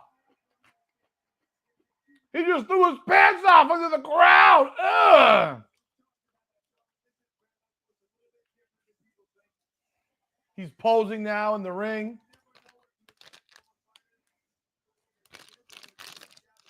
Bear Hill with the finish. The Gogo fight won't happen for about an hour at least, folks. Good hour.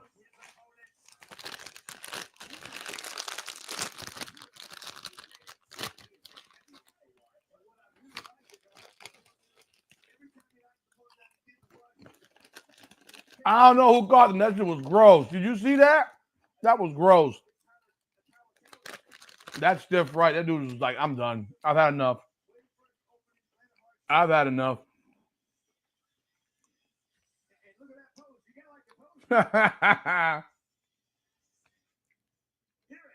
He's striking a pose. Ladies and gentlemen, our referee in charge, Big Dan Bartoliano, reaches the count of 10 at 1 minute 20 seconds, round number 3. For your winner, Who do I think is going to win? The shorts are going. Yeah, it's a KO. That's a KO. He didn't get up in 10 count. It's a KO. Yeah, they call it a KO, 127 round 3. I think realistically that Swanson just was done. He had nothing left in the gas tank.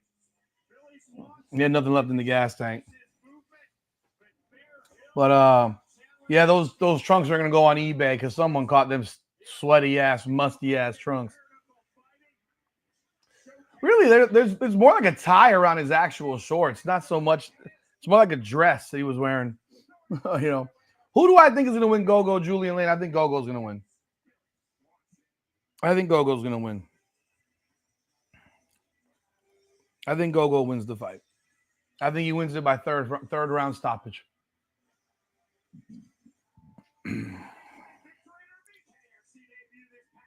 That is just my opinion. Nothing personal. Nothing personal to either fighter. I've talked to both fighters. Nothing personal. But I do think Gogo wins the fight.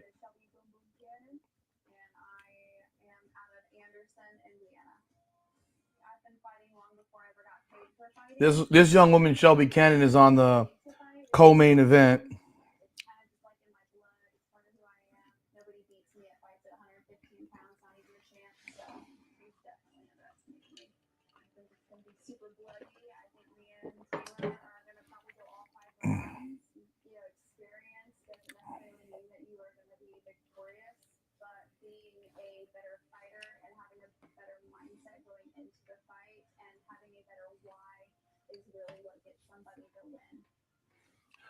That girl's jacked, but man, I tell you what, she's about a head smaller than Taylor Starling.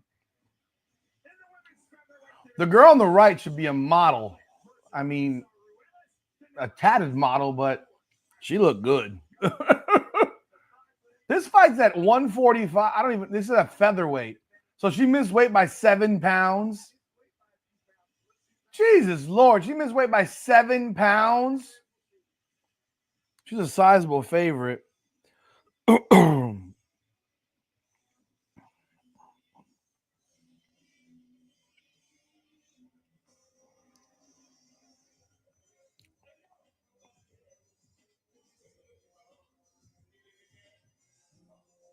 in Mexico, raised and faced in Chicago, Illinois. Even when they did an interview with the fighter, said, tell me something good thing about your opponent. And then her opponent said she's beautiful. She's beautiful.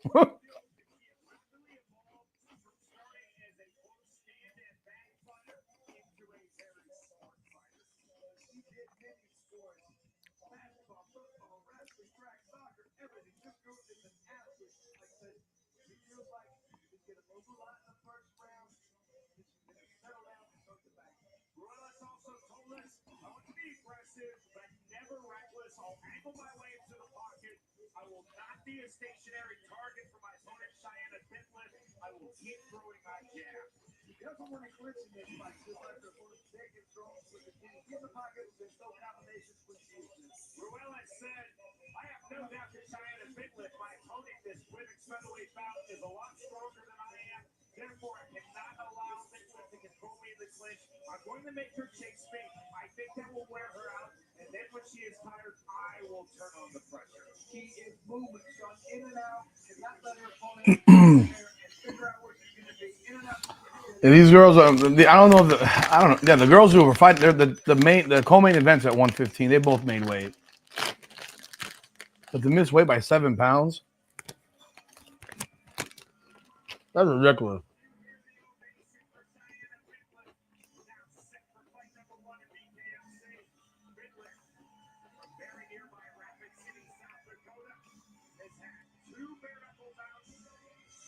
She's from South Dakota too.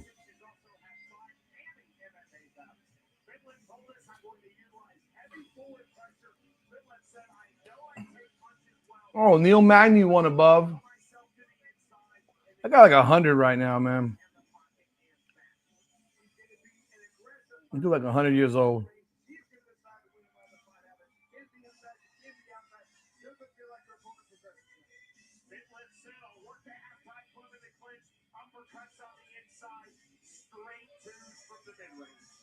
Really wants to attack that body, just like that's going to slow her opponent down.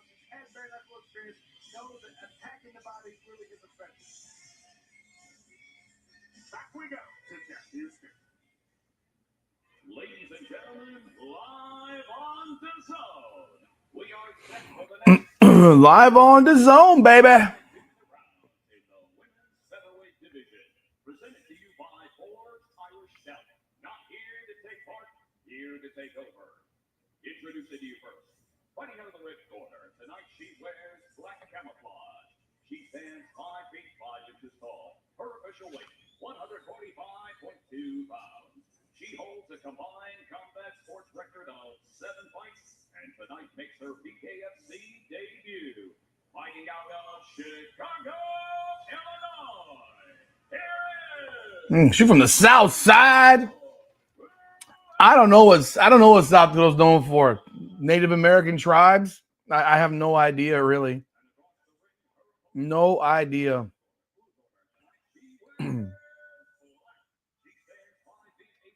She's from Las Vegas, though. Which one is it?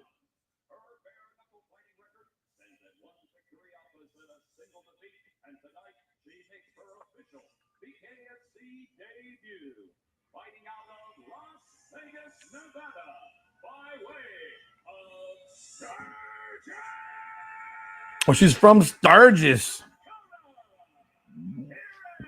She's from Sturgis.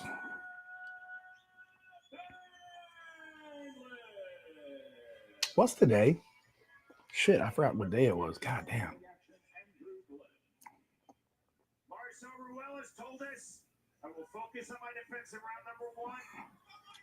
Fuck, I forgot what day it was. Focus on my offense. The start of round number 1. Black trunks for Cheyenne Pitlick. When did I pay them? Camouflage trunks with red for Marcel Ruelas. Six start for Pitlick, just as she told us she would. Like that right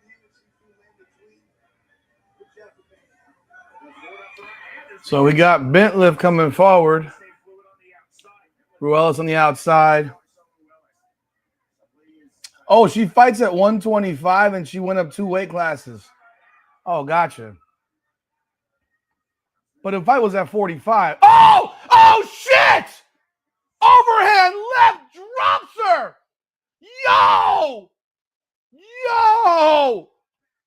She's a huge dog also, and she's under. Oh, my God. Oh, shit. Go after her ass. Go for it. You went 125. Go get her. Oh, overhand left.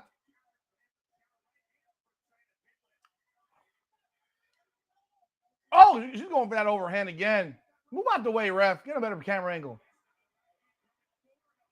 Oh, overhand left again. Lands again.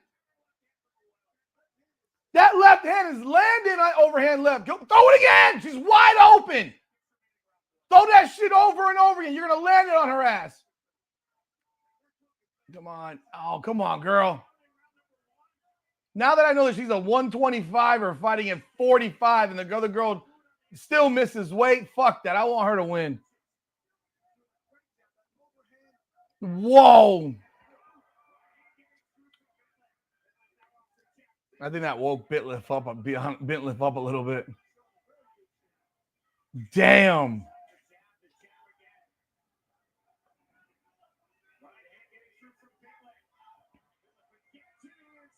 Really, this comes down to, can this girl eat those shots?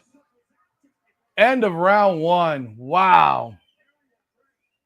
That was crazy, people.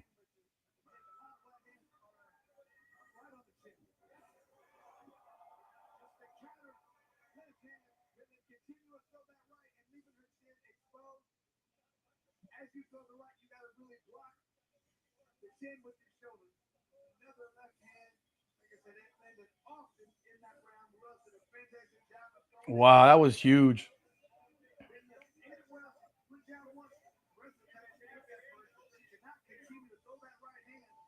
That was huge. Oh, you Hawaiian shirt guy, man. A lot of y'all guys know Bear Hill. Yeah, Bear Hill got the win, man. He gassed that other dude out. Man, Swanson didn't have any gas tank for that. Let's see what happens here, people.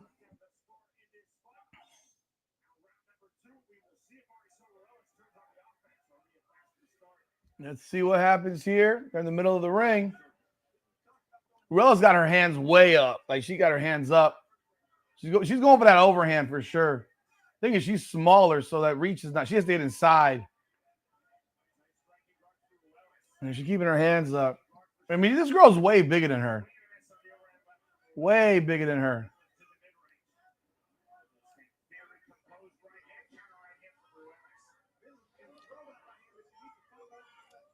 Wow.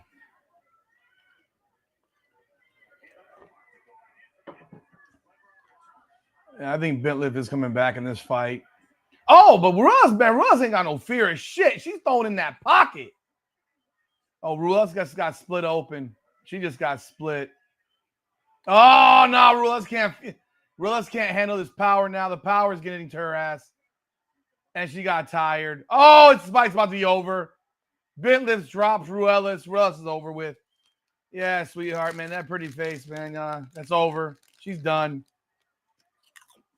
Bentliff with the stoppage. She got split open. She was like, I don't like that shit.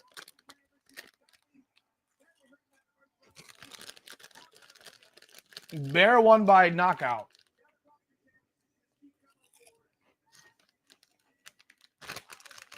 Bear won by knockout. Yeah, I hope you ain't got no scars, man.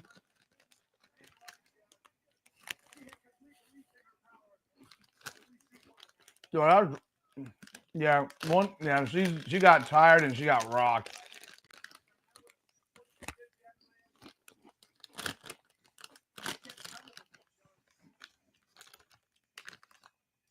Yeah, Bear pretty much dominated the fight. But yeah, Swanson, the guy he fought, just gassed out. Like, God, Ruelas like a model, man. She just got tired. And there's a power difference.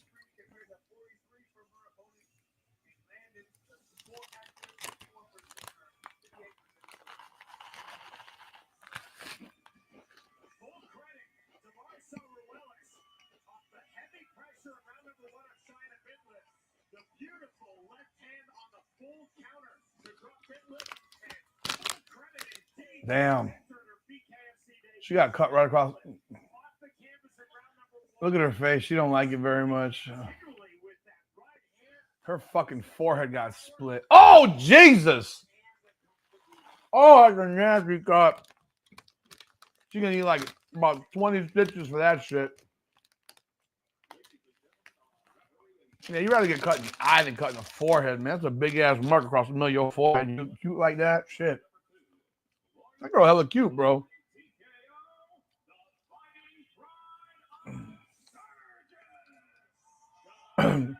Something happened in her eye.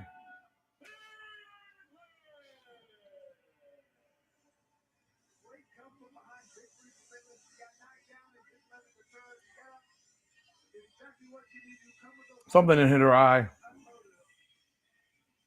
Extremely entertaining in the women's featherweight division. Willis, the knockdown on the left-handed Kerr, points in round number 1. Oh, well, that was a gash, bro.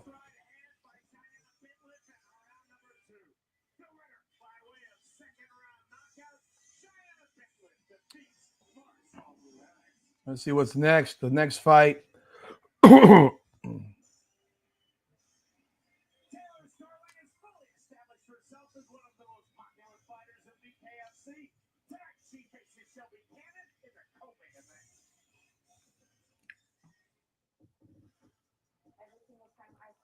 Elvin Breto versus Brandon Myers up next.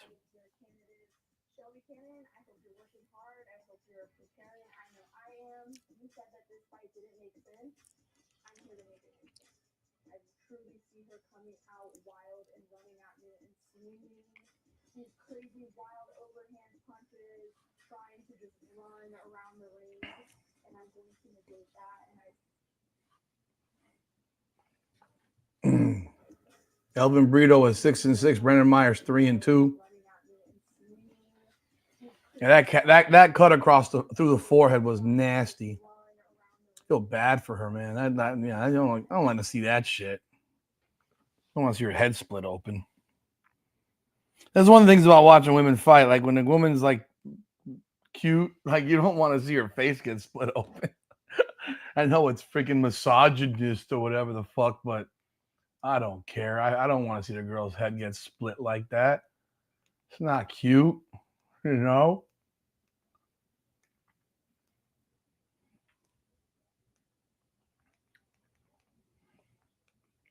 What the hell is going on here?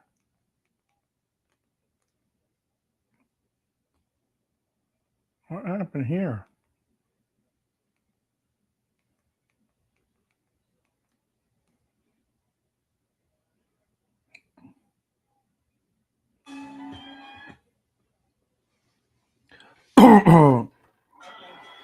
That's going to be Sophie, what, punching somebody?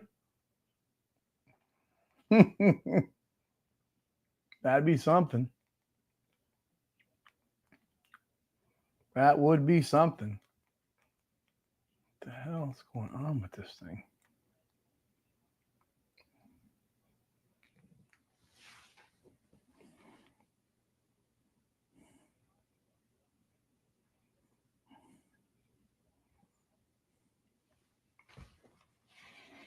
I think I do think Sophie's going to have people coming after her. I've told you. I said she needs to watch out. People are going to be coming after her ass. I have no doubt about that.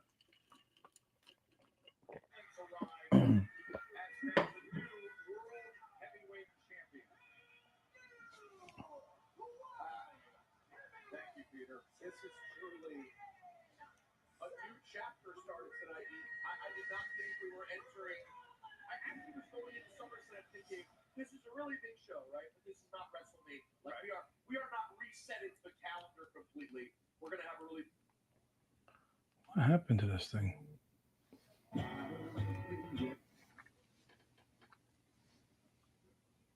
All right, here we go. Here we go. Elvin Breto coming to the ring. That's Meyer, Brendan Meyer.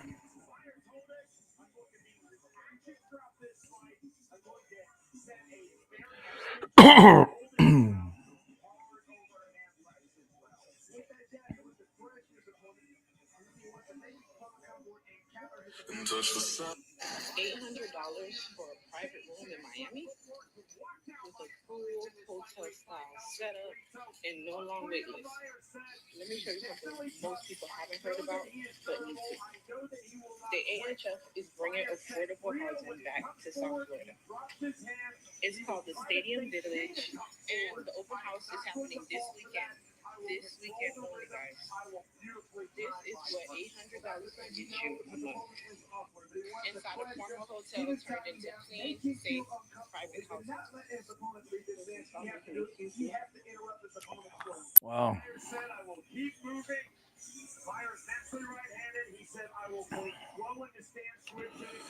Oh, I need to grab a.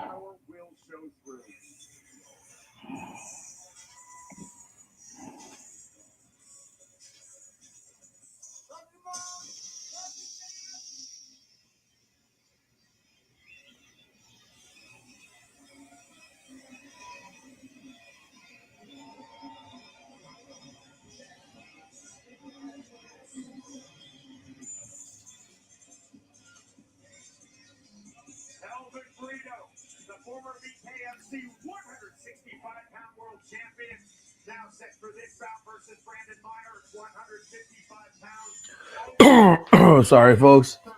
Oh yeah, she's definitely more of a target now, though. She's a bigger target than she was. She was already a target. Now she's marked. Now they put a John Wick on her ass. They put a John Wick on her ass. She's gonna be targeted. Hold on a second. What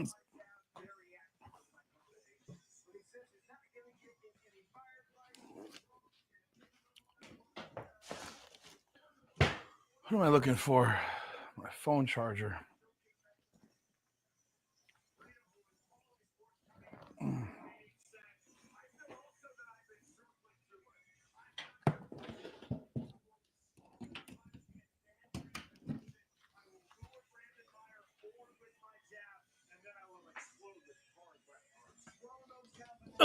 Sorry. There was another dildo thrown today. Another one was thrown today. No, you know that or not. Another dildo got thrown today. It was done during the I think it was done at the beginning of the game, before the game started. And they had they got it before in pregame and warm-ups. And it's a green one every time. Ben Daniel, what's going on, my friend? What is happening? What's happening? Another dildo got thrown today, that's for sure. Let me see my battery. Yeah. 3 dildos. It's gonna be, but you know what? It just shows a massive security breach in the damn arenas. Like, that's a problem. There was another one today. It wasn't during the game, though. It was done, I think, during the pregame. But it's showing a massive breach in security. No, I'm not. There's another one. It wasn't done during the game, though. There was another one. Not trolling at all, Ben. Serious. This shit is played, though. It's stupid, but at the same time, it just exposes how bad the security is in these arenas. Maybe if I find it. Maybe if I find it.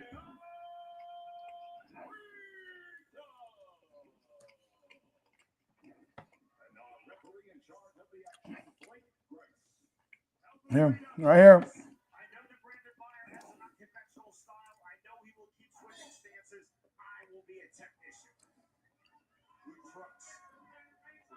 This was in Atlanta again. I think it's Atlanta. There's Atlanta again.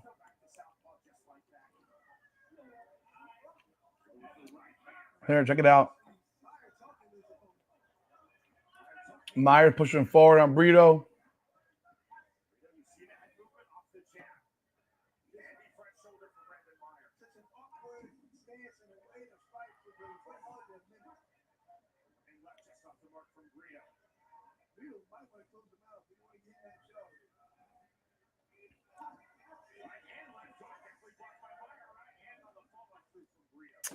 Shit.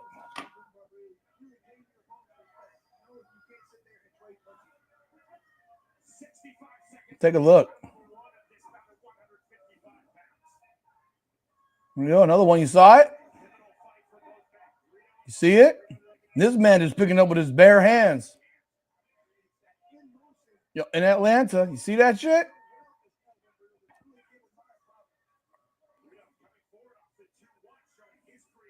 You see that, right? And he ain't think twice about it, man. Yep, did it again. They did it again. It's crazy. I'll send it to you, Ben. Let me get it. Let me pull it up again because I closed it.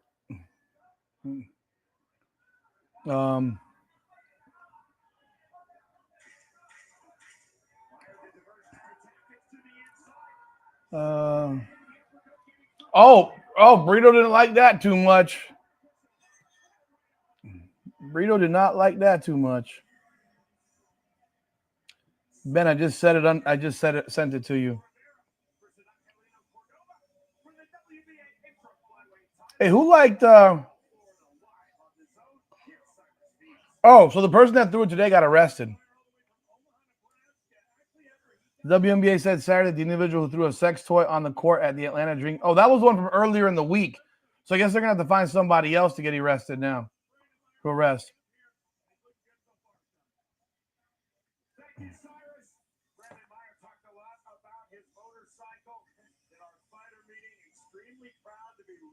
Tell me about this, man. What do you think about this? What do you think about this? This is crazy. Look at this. Look at this craziness. Look at this. Look at that. You cannot give an example like that by shoving the referee. That's crazy, actually. I didn't see that. Oh, wow. Yeah, someone was arrested.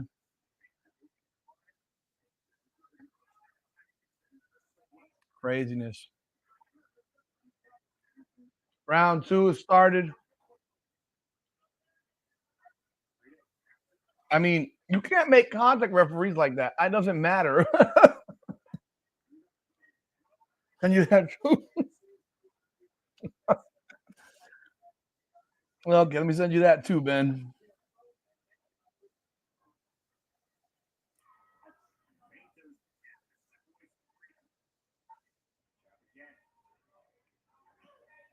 That's sent. Yeah, I know that. I've seen the Kelsey Plum throwing the dildo. That was funny. That was funny. Got some dirty boxing going on here.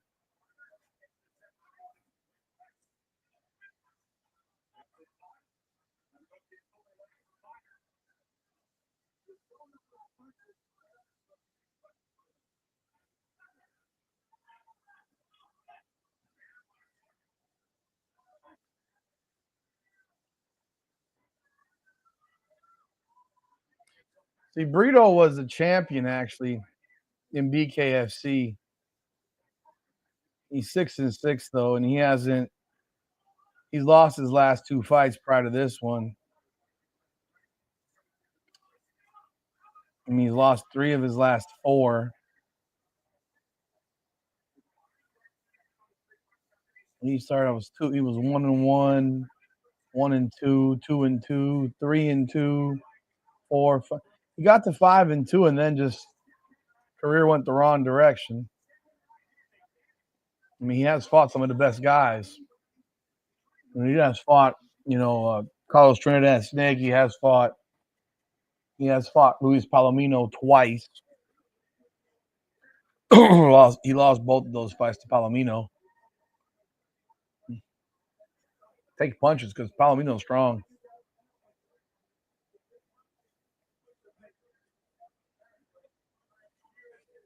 Let's see how many fights we got left on the night.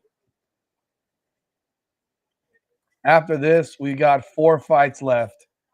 You got Brandon Connley versus David Simpson, Zach Calmus versus Corey Willis, Taylor Starling versus Shelby Canyon, and Julian Lane against Gogo Slaveski. Those are the 4 after this. If you haven't done so yet, please do hit the like button. I appreciate that. Definitely appreciate it.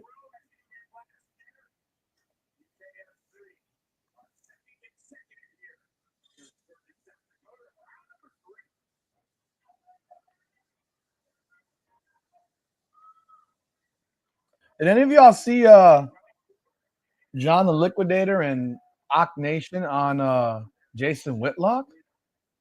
That's pretty wild, huh? I would love to get on there with Whitlock. I mean, he kind of got a little mad when they both agreed that Angel Reese has been better than Aaliyah Boston. I mean, it looks like I'm not the only crazy one, huh? I'm not the only crazy one, am I? They both said she's been better than her, at least for the last month. I maintain that I would trade in a second if I was given the option to trade Aaliyah Boston for Angel Reese. I would do it. I just thought was embarrassing was how Whitlock responded, because Whitlock response also shows that he has no idea what's really going on.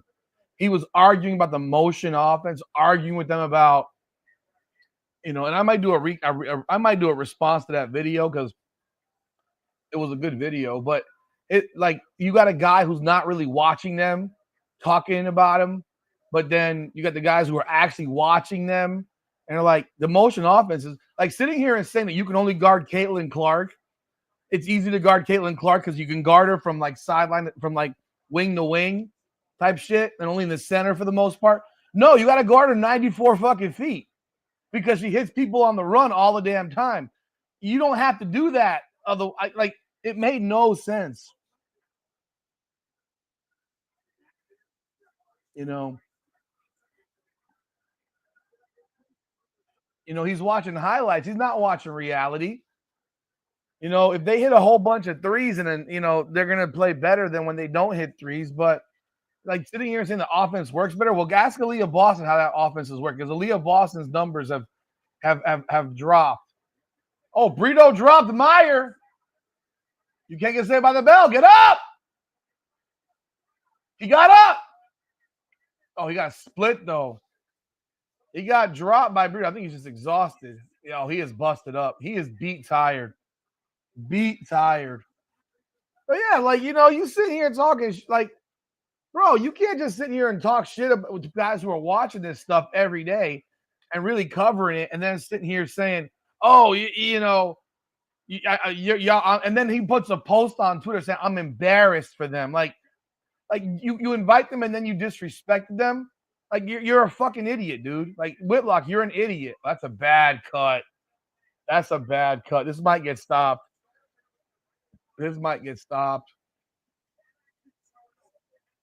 Come on, put some Vaseline into that cut.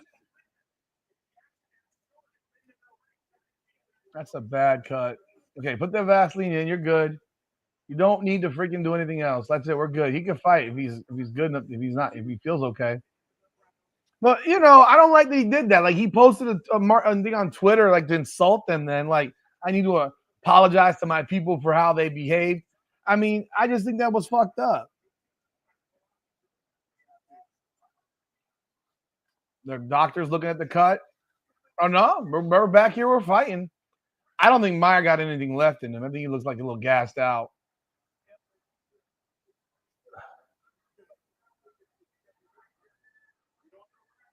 Oh, he's body shotting his ass. Oh, this fight's wrapped. This fight's over.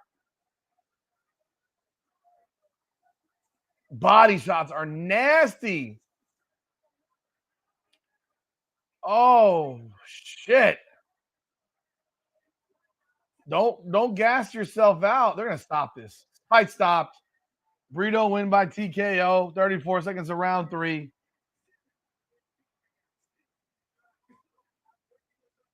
AB looks exactly. If you want to be honest, she's rebounded, got less than 8 rebounds per game. So you're sitting here as a guy who doesn't watch. And look, I know people will argue with me all day, but Angel Reese is averaging 14 and 13 a game on 45% shooting. Aaliyah Boston's averaging 15 and 8 on 54% shooting, something like that. They shoot the same amount of shots. Reese gets to the line more than Aaliyah Boston. Their assists are kind of the same. To sit here and just say, oh, Aaliyah Boston's better, like, no, you're wrong there, Jason. You can't argue what Reese has done over the last month and a half. She was averaging at one point like 17 and 15 on 47% shooting. Be very, very careful because that Aaliyah Boston's never done that. You know. So, yeah, Aaliyah Boston's been awful without Caitlin Clark. And so this guy makes these stupid statements. I'm sitting here like, you're going to insult these guys? Man, these guys went on your show. They put themselves – hey, I hope they get a whole bunch of subscribers and followers from it. I would love to be on there because I would eviscerate. See, by now y'all know I'm a little different. You know that I come with data and actual stuff with me because I would absolutely eviscerate Jason Whitlock. You can put together all the bloopies. I can put together a reel of bloopies on Aaliyah Boston too. I think we all know that. I think we all know I could put together a thing of bloopies on them too.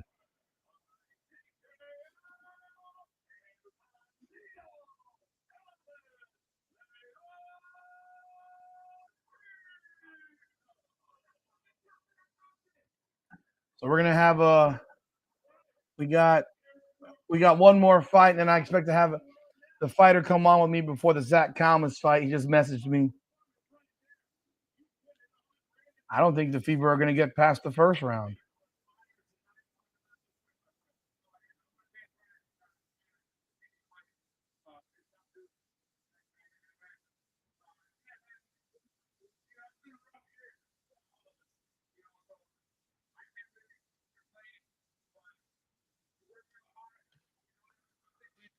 Yeah, so I mean, I can make a freaking a bloopy video of Aaliyah Boston all day long.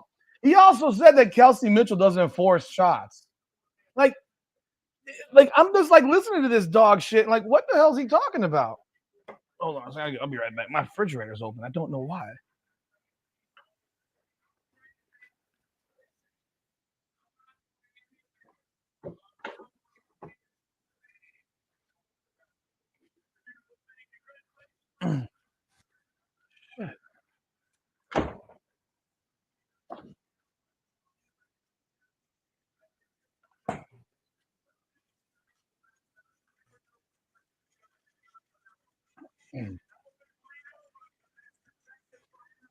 You know, I just don't. You like if you're gonna bring them on, like you people are entitled to have opinions, and whether you agree with someone's opinion or not, and that goes for anything. You know, that goes for anything. Like I'm not a fan of people. I'm going to defend my stance all day long on why I think Caitlin Clark's the best in the world. I can defend my stance, and I do defend my stance with data. You disagree? That's your right. But I can defend my stance that Angel Reese is better than Leah Boston. I can give you data because I can show you that Leah Boston, her production without Caitlin Clark drops incredibly. She needs her, but at the same time, when he said that Kelsey Mitchell doesn't like hunt her shot and shit like that, doesn't she's not a shot. She doesn't take a lot of forced shots. Like, dude, you're not watching. You have no idea what you're talking about if you don't think that Kelsey Mitchell takes a lot of forced shots. Kelsey Mitchell takes tons of forced shots. Tons of forced shots. I don't know. I don't think any one of us would disagree that Kelsey Mitchell takes tons of forced shots. Yeah. Oh, they'll come in the flow of the offense, he said. Like, shut the fuck up. Like, shut up, dude. That's horseshit.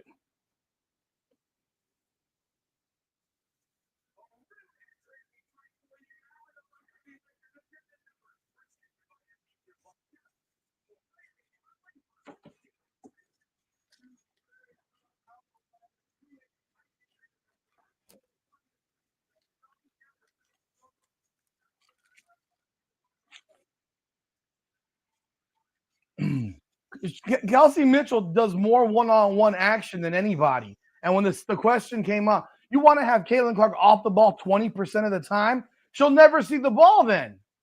That's the problem. If she's off the ball 20% of the time, the play has to be designed for her, not for somebody else. The play needs to be designed for her. So him saying that is just unbelievably stupid. If they trade, I'm going to tell you this. If they trade Caitlin Clark, I'd be fine with it. Because I'm not an Indiana fever. I keep saying it over and over. If I'm an Indiana person, then I might care. But I'm not, so I don't. They could trade her anywhere. I'm a fan of that team then, immediately. I'm a fan of that team immediately. That's my squad. That becomes my squad immediately. So I just wish they would keep it real, And he would keep it real and not, act like, dude, you're not watching, because we've seen Kelsey Mitchell have these shot chucking days where all she does is take bad shots. We've seen it. We've all seen it. We've seen it when Caitlin Clark's had those days. But Caitlin Clark gets no screen, no real screens. They're always slip screens where you see Kelsey Mitchell gets real screens that are held there for her shot to come off. Yeah, so yeah, man, I don't take much for what Whitlock says, because he doesn't really watch. He's national, man. The national people don't watch this shit. National people do not watch this shit. They don't watch any of it. They watch highlights. They see results.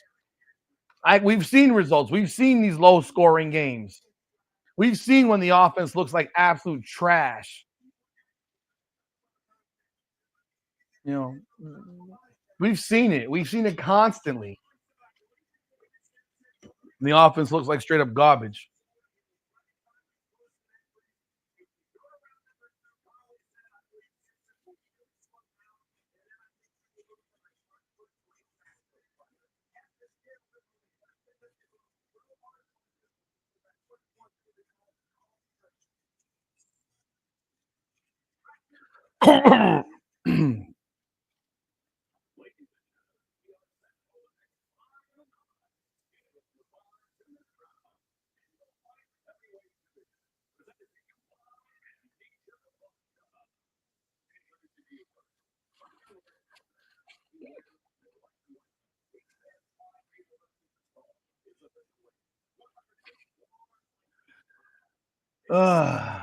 We got David Simpson now and Brandon, whatever his name is, Brandon Connley.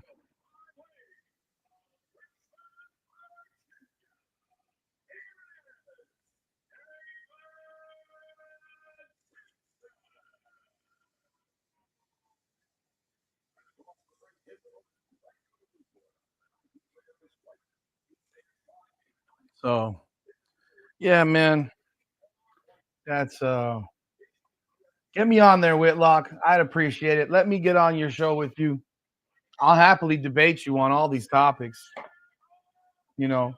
I'll happily debate you on the topics. You want to, and by the way, constantly saying, oh wow, they have announced Chris Camozzi versus Alessio Sakata, main event for the Cruiserweight Championship on October 25th in Rome, Italy. That's a big announcement. I think we knew that was coming, but that's a big announcement.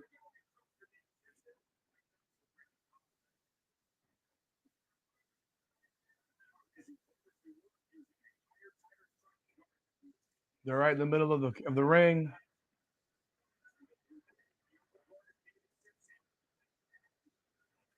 Oh shit! Simpson went in hard. Oh, dude, he's down. Fight's over.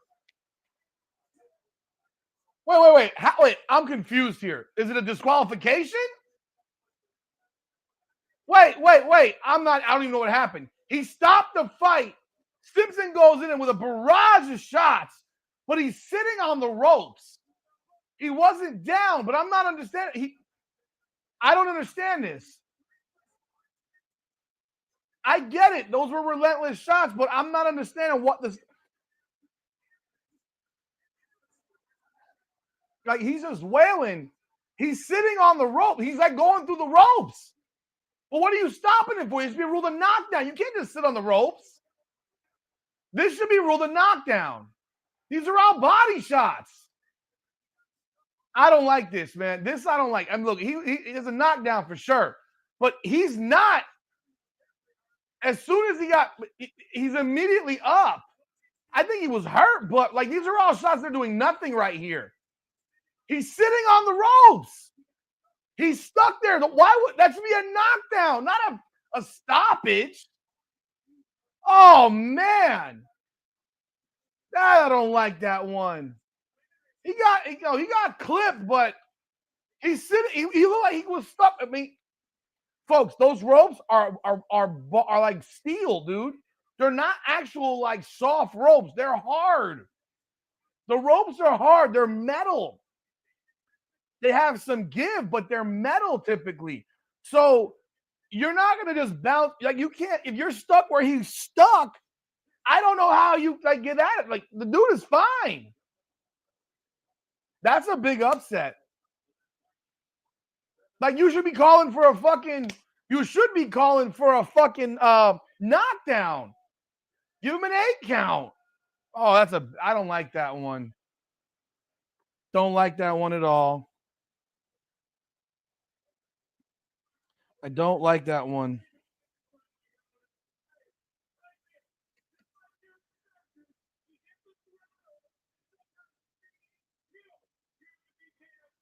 Yeah, I don't know that I like that stoppage. That stoppage, I don't like it.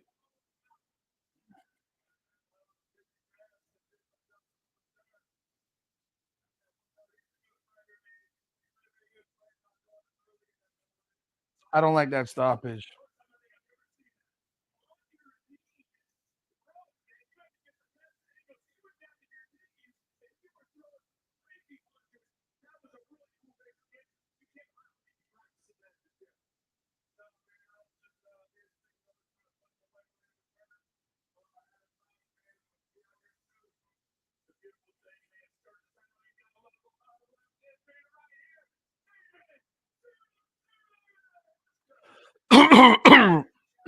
Wow.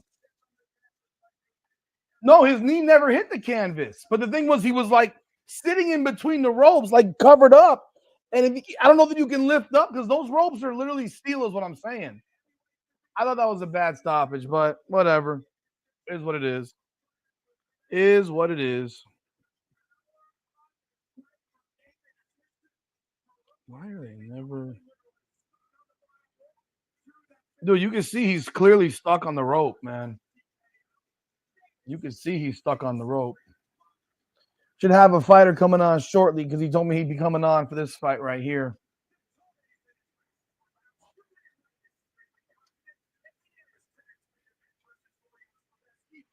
We got 3 fights left.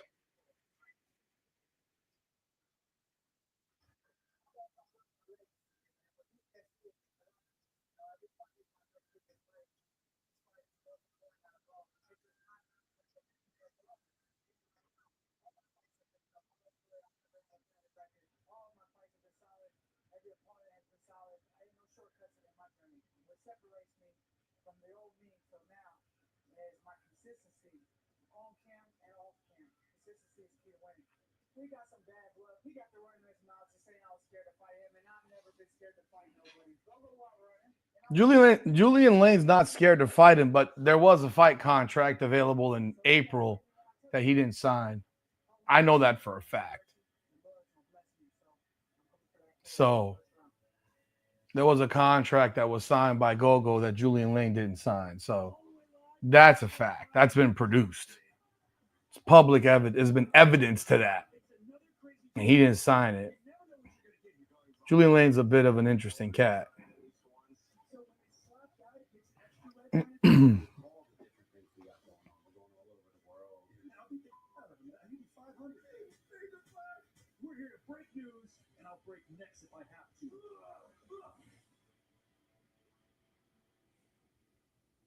Saturday, August 9th, The world's most exciting combat sport, Bare Knuckle Fighting Championship returns with another night of electrifying action. They got a fight card next week in Canada, man. They don't play, man. They're doing it big. What's up, Savage? What's up, Ron? How you doing, brother? How you doing, man? Why don't you jump on the YouTube channel? Come on now, the podcast. Did you like that stoppage there? I didn't like that stoppage. What did you think of that, Ron? I didn't like that stoppage. I thought he was stuck in the ropes. Those things are steel. He couldn't get up. He couldn't escape the rope. Like they could have stopped it. I mean, they could have given an 8 count because of where his positioning was. Because he's otherwise going to fall at the back of the ring. From what it looked like to me. Don't know what you think.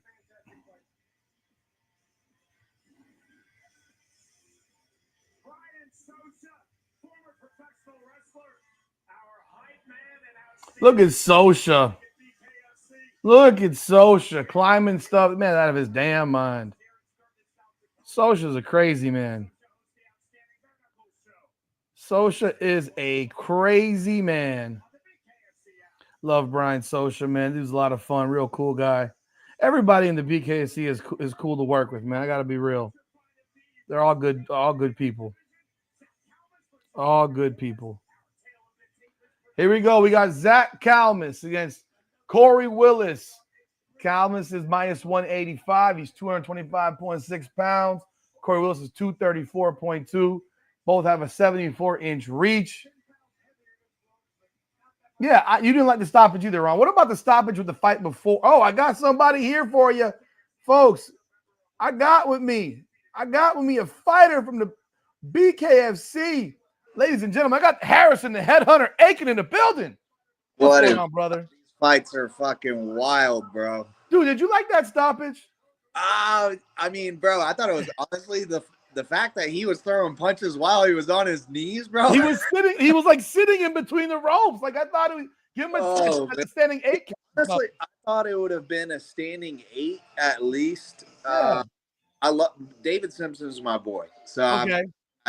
But I personally, being in the fight game, I figured that it would have gone down to a standing 8 count just because he was inside of the ropes. Yeah. He didn't seem hurt. He didn't seem badly hurt. He was hurt, but not like he wasn't hurt. It prevented him from either taking a knee or anything like that. So that should have been played into account as well. I'm super excited for this fight coming up right here. Are you? Zach Calmus, he always brings it. Hold on, was it? Hello? You at the front door? The front door. Go to the front door, please.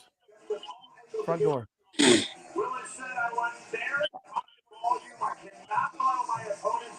Yes. All right. Thank you. Sorry about that. Right. My pizza is being delivered. I just ate some pizza. Well, you're not on a good diet right now, sir. Nah, bro. Yeah, once they give me a contract, and I'm training every day, but I'm enjoying life, man. It's all about moderation. You know what I'm saying? Of course. You gotta have some excitement, or you just gonna lose yourself, man. I tried the no carb diet for like a month. My boy Donald Sanchez tried to get me. I was fucking miserable. Dude, no carbs? Oh, you can't. I can't. I did. Fuck that shit. No. I was such a dickhead to everybody. All my workers and stuff, they're like, man, can you fucking please just eat some rice or something? I was just, it was miserable, bro. Yeah. Folks, just to let you know, this is Harrison, the headhunter Aiken. He fights for the BKFC. He's looking for a fight. He's been calling out Derek Brunson, former UFC fighter. He's called out Johnny Connolly Garbarino for a fight. Really thankful for him to jump on board here with us. If you have any questions, please do put them in the chat and I'll relay them to him. So, if you have any questions for him, he fights at 100. He's fought anywhere between 175 and 205 pounds, 165 too. I fought at heavyweight. What a heavyweight. Like Yeah, think about that. the You first ever, know, the first ever Georgia bare knuckle fight, which I won, was at heavyweight. wow. Bro, I weighed in with all my clothes on, all my stuff in my pockets, and I'm barely made. I was like 210 pounds. The other dude was like 250. Uh-huh. And yeah, that was a fun one though, because I was a lot lighter, a lot faster. The dude is actually he's gone on a little bit of a streak too. He came into BKFC and he beat some dude down in Miami, and then fought another old BKFC vet for a local show, beat him. So yeah, he's making some noise now. Someone just asked, how many times have you broken your hand in Oh, a BKFC fight? I got screwed. If you can you see that? Yeah, I can see it. Okay, so I got two plates and 6 screws in my hand. I've broken that. Yeah, this one was a major break. That was in a boxing fight actually when I was an amateur for a title. Broke it in the first round, hit the dude over the top of the head, broke my hand, and then fought the rest of the fight with a broken hand. But yeah, I mean it's normal. I mean, I've had so many breaks in my hands, I sort of lost count. Yeah. Another question here was how do you train your hand density for fights? Do a lot of bare knuckle push-ups on cement. I do that after every training session. I'll do 2 sets of 50. If I'm in camp, I'll do at least 200 on cement every day. I do hit the bag a lot bare knuckle. I do a lot of pad work bare knuckle. But I'm constantly punching hard things, you know what I'm saying? Yeah. Just up the calluses. But I think the bare knuckle push-ups on the cement, you That won't sounds brutal, bro. because like I started doing it about a year and a half ago, and bro, your hands are bleeding, your knuckles are bleeding. After you do about 200, you're like, holy crap. And if you're doing it daily, by the end of the week, you have to just shove your hands in buckets of ice. It's all scabs now, pretty much. Oh yeah, dude, I got straight. Man. You see my knuckles, they're just all calloused. Shit. They asked you, do you punch? Does the plate make your hand hurt when you punch? No, it's actually stronger now. Okay. Yeah, it used to hurt. A few years afterwards, I had to sort of get used to it, but now, I got a little point, and that's what caused all these cuts. Here we go. Yes. Got Calmus. So do you know either of these guys? Yeah. I've known Calmus for a while. He always brings it. He's got a good. This other guy. He's stuck in the ropes also. But see, Murgliata didn't stop the fight. That was almost exactly like the last fight. Yeah. But Murgliata didn't stop it like the other referee. Now he got him in a guillotine. I need Calmus to win. You got a parlay? Yes, and he's the only one. But I'm about to win 500 if Calmus wins. He's the only one left. All right, folks, give Calmus some good juju here. Come on. So we got another question of, do you punch sand to toughen skin? I've heard about that. I've actually heard about people not punching sand, but digging their hands in the sand and twisting, or like buckets of rice as well. But no, I've never done the sand technique. There's another one here. How similar is bare knuckle compared to a street fight? Oh, it's definitely similar. Street fight is rules though. Bare knuckle, obviously there are, there's sanction rules, and there's referees to obviously keep you. But if it's a street fight, everything goes. Yeah. Calmus is having a rough go right now. He's tough though, man. He's tough. Oof. Oh shit! That left hurt. Oof. He didn't go anywhere though, man. God damn. Yeah, he's tough, bro. God damn. What did you think of the Marisol Ruelas when she dropped Shanna Bitlip in the first round? So I don't know either of those girls, but I know the coach of that. Bentliff, is that? Yeah. Bentliff? Yeah. So I know the coach, that Savage Squad coach, and he's so good, man. He trains such great fighters in different bare knuckle organizations and also BKFC, and I just know from his, he's offered to come for me to come out to Cali and train with them. He's top notch, one of the best bare knuckle coaches in the world. So when I saw her get dropped, I saw his face, and I was like, oh yeah, he's gonna come her up and let her know, like, yo, get it right, or you're gonna be looking stupid. What do you think of the fact that she looks like she missed weight by 7 pounds? Yeah, that was I didn't even know that until they announced it. I was like, holy crap, that's not it. That's not even a small miss. That's a It's a weight class, pretty much. yeah. Almost. That's a whole weight class. So I mean, I'm sure she lost 20% of her purse, which is a normal. This guy, this dude is coming with his hands. Jesus Christ, Willis. Good God. Willis is kind of ragging him. Yeah, man. He's got a pull. Do you think fighting outside has its detriment to, I don't know how hot it is up there? The only fight I've ever done outside was an MMA fight outside of a strip club here in Atlanta. Yeah. Did they have the Lou Will chicken wings there? Bro, it was at the Pink Pony, and it was for the light heavyweight title of amateur Georgia's light heavyweight title, and I lost to a guy who's in the was in the UFC now, but Dude, your parlay's in trouble. Oh, I know, bro. You need to let it go, Calmus. Come on. Jesus. Oh, we cracked him with a nice left. Oh, look at his left. Yeah, come on, go. Look at that one left. The first left he landed, and this guy's blinking his right eye. Why are you letting him rest? Because he's exhausted. Come on. I know they're heavyweights, but come on.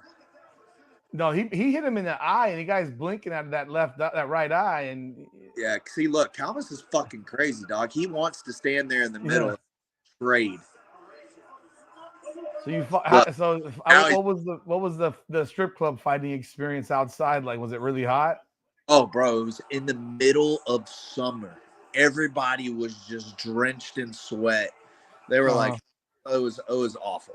I mean, before I even stepped to the ring, I was soaked. Yo, both of his eyes are cut. You're also dealing with the nerves and all that stuff too. So you're like, oh my God, Calmus's eye is glued. His right eye looks. Oh, I hope they don't stop it. He's tough as fuck, bro. They stopped one fight earlier. The corner stopped it. Actually, it wasn't the doctor. The corner stopped. They threw in the towel in that Pettit fight earlier. Dude, that first fight. Which one? That was Kroger and Pettit, or the night.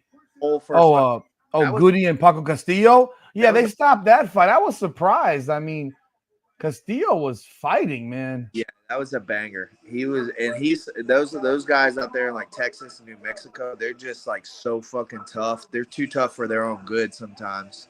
Yeah, because I kind of was. I'm like, yo, he was fighting, man. I thought Gdoy was getting tired. Yeah, he was. No, he was getting tired, and he was sitting down on his punch as well too, though. Have they checked him yet? Now they're gonna check him, right? They're not checking him. Don't check him. Yeah. So you can see him in the back. The doctor's already there at the ring. Yeah. The doctor's standing right there waiting. Please, come on, Doc. Let it go. Let it go, Doc. Let it go. 4, 3. No. Oh my God. What? So you're telling me here that Robbie Peralta could see out of his golf ball? Yeah. He must have fucked up the number. He had to fuck up the number. Yeah, because he'll ask his right eye is shut. His right eye is shut. He'll ask him some numbers. He'll go like 4, 3, and if you like. But he's supposed to tap him 3 times when he does it. Yeah. Exactly. Dude, his right eye is shut. Yeah. His right eye is shut. There's no way he can see out of that right eye. As a fighter, when that happens, if that's ever happened to you, I don't know if that's ever happened to you where you've had your eye completely shut. Not yet. You know, you know, you've never had that happen ever where your eye was shut like that. The only bad thing I really had, like, I pride myself on my head movement and my footwork, but I had a pretty bad cut right in my eyebrow, and blood was just dripping all into my eye. I could barely see into the third round. I could, like, it was just gushing so bad it was getting into my eye, but it didn't close it. I'm sure you've talked to guys who've had their eyes shut and like had. Oh, yeah. Can they just? A lot of these guys just can't see. No, I mean, you're gonna fight until it's over. Oh, Jesus. His eyes a meat patty. Yeah. Well, there goes he could have. How much did you put for the parlay? Oh, it was $40. Okay, that was a multiple fight parlay. Yeah, that was like 5 fights or so. Yeah. I had 5 fights. I won all of them except for the Calmus. I hate saying this. I'm not gonna say it because I don't want somebody to get mad at me. You pick somebody. Somebody. Don't worry, we're not gonna ask. I gotta throw it out there. They'd be like, "Bro, I thought you rode with me." Hey, I ride with my money though. I mean, I gotta be real. Honestly, like, I do multiple, so I'm like, okay, if it's a close fight, I'm like, all right, I'm gonna if it's a lock, I'm gonna keep those. But I hate it when I put a lock and it just fucks all my parlays up, and then I'm just like, I'm done. There was a fight a couple of cards ago where Robert Armas, he fought Chris Garcia at 35. Oh yeah, and he won. And Garcia was like a minus 1,100 or something. He was some ridiculous number, and he lost to Armas. That was like the lock of the night, type of thing. Armas never stops.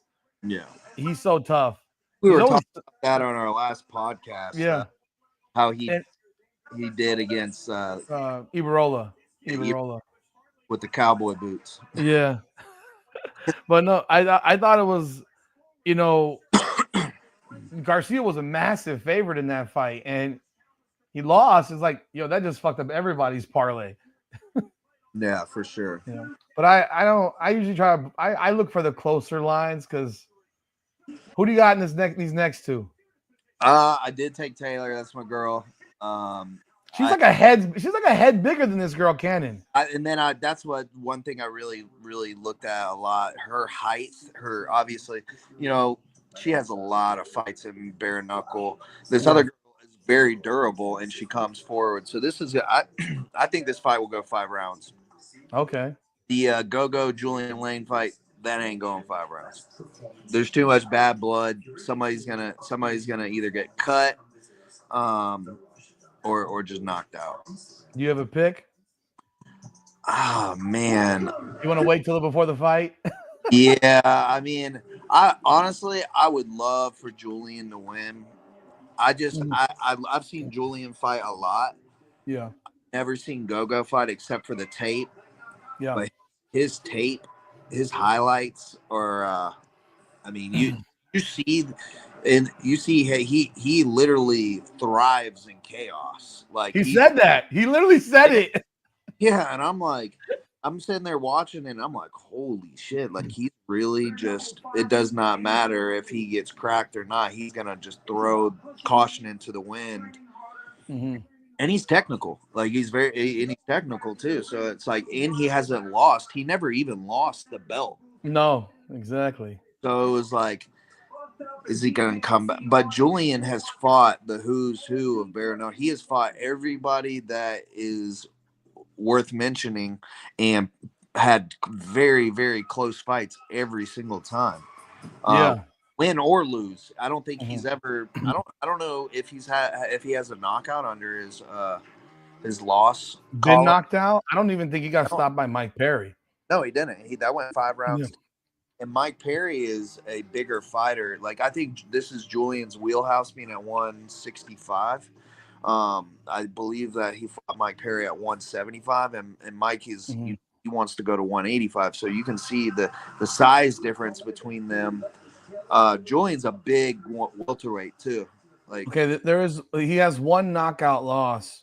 I'm sorry, 2 knockout losses. Well, one versus Garcia, his first BKFC fight, second round KO. okay.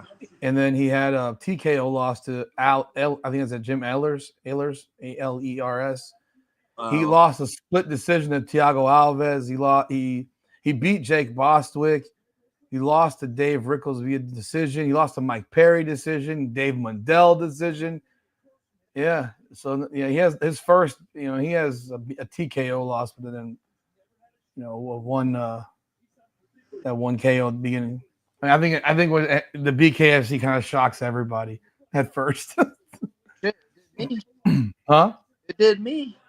I went on a losing streak, and then I changed my whole life, changed my whole career, and then I've done very well in the past year.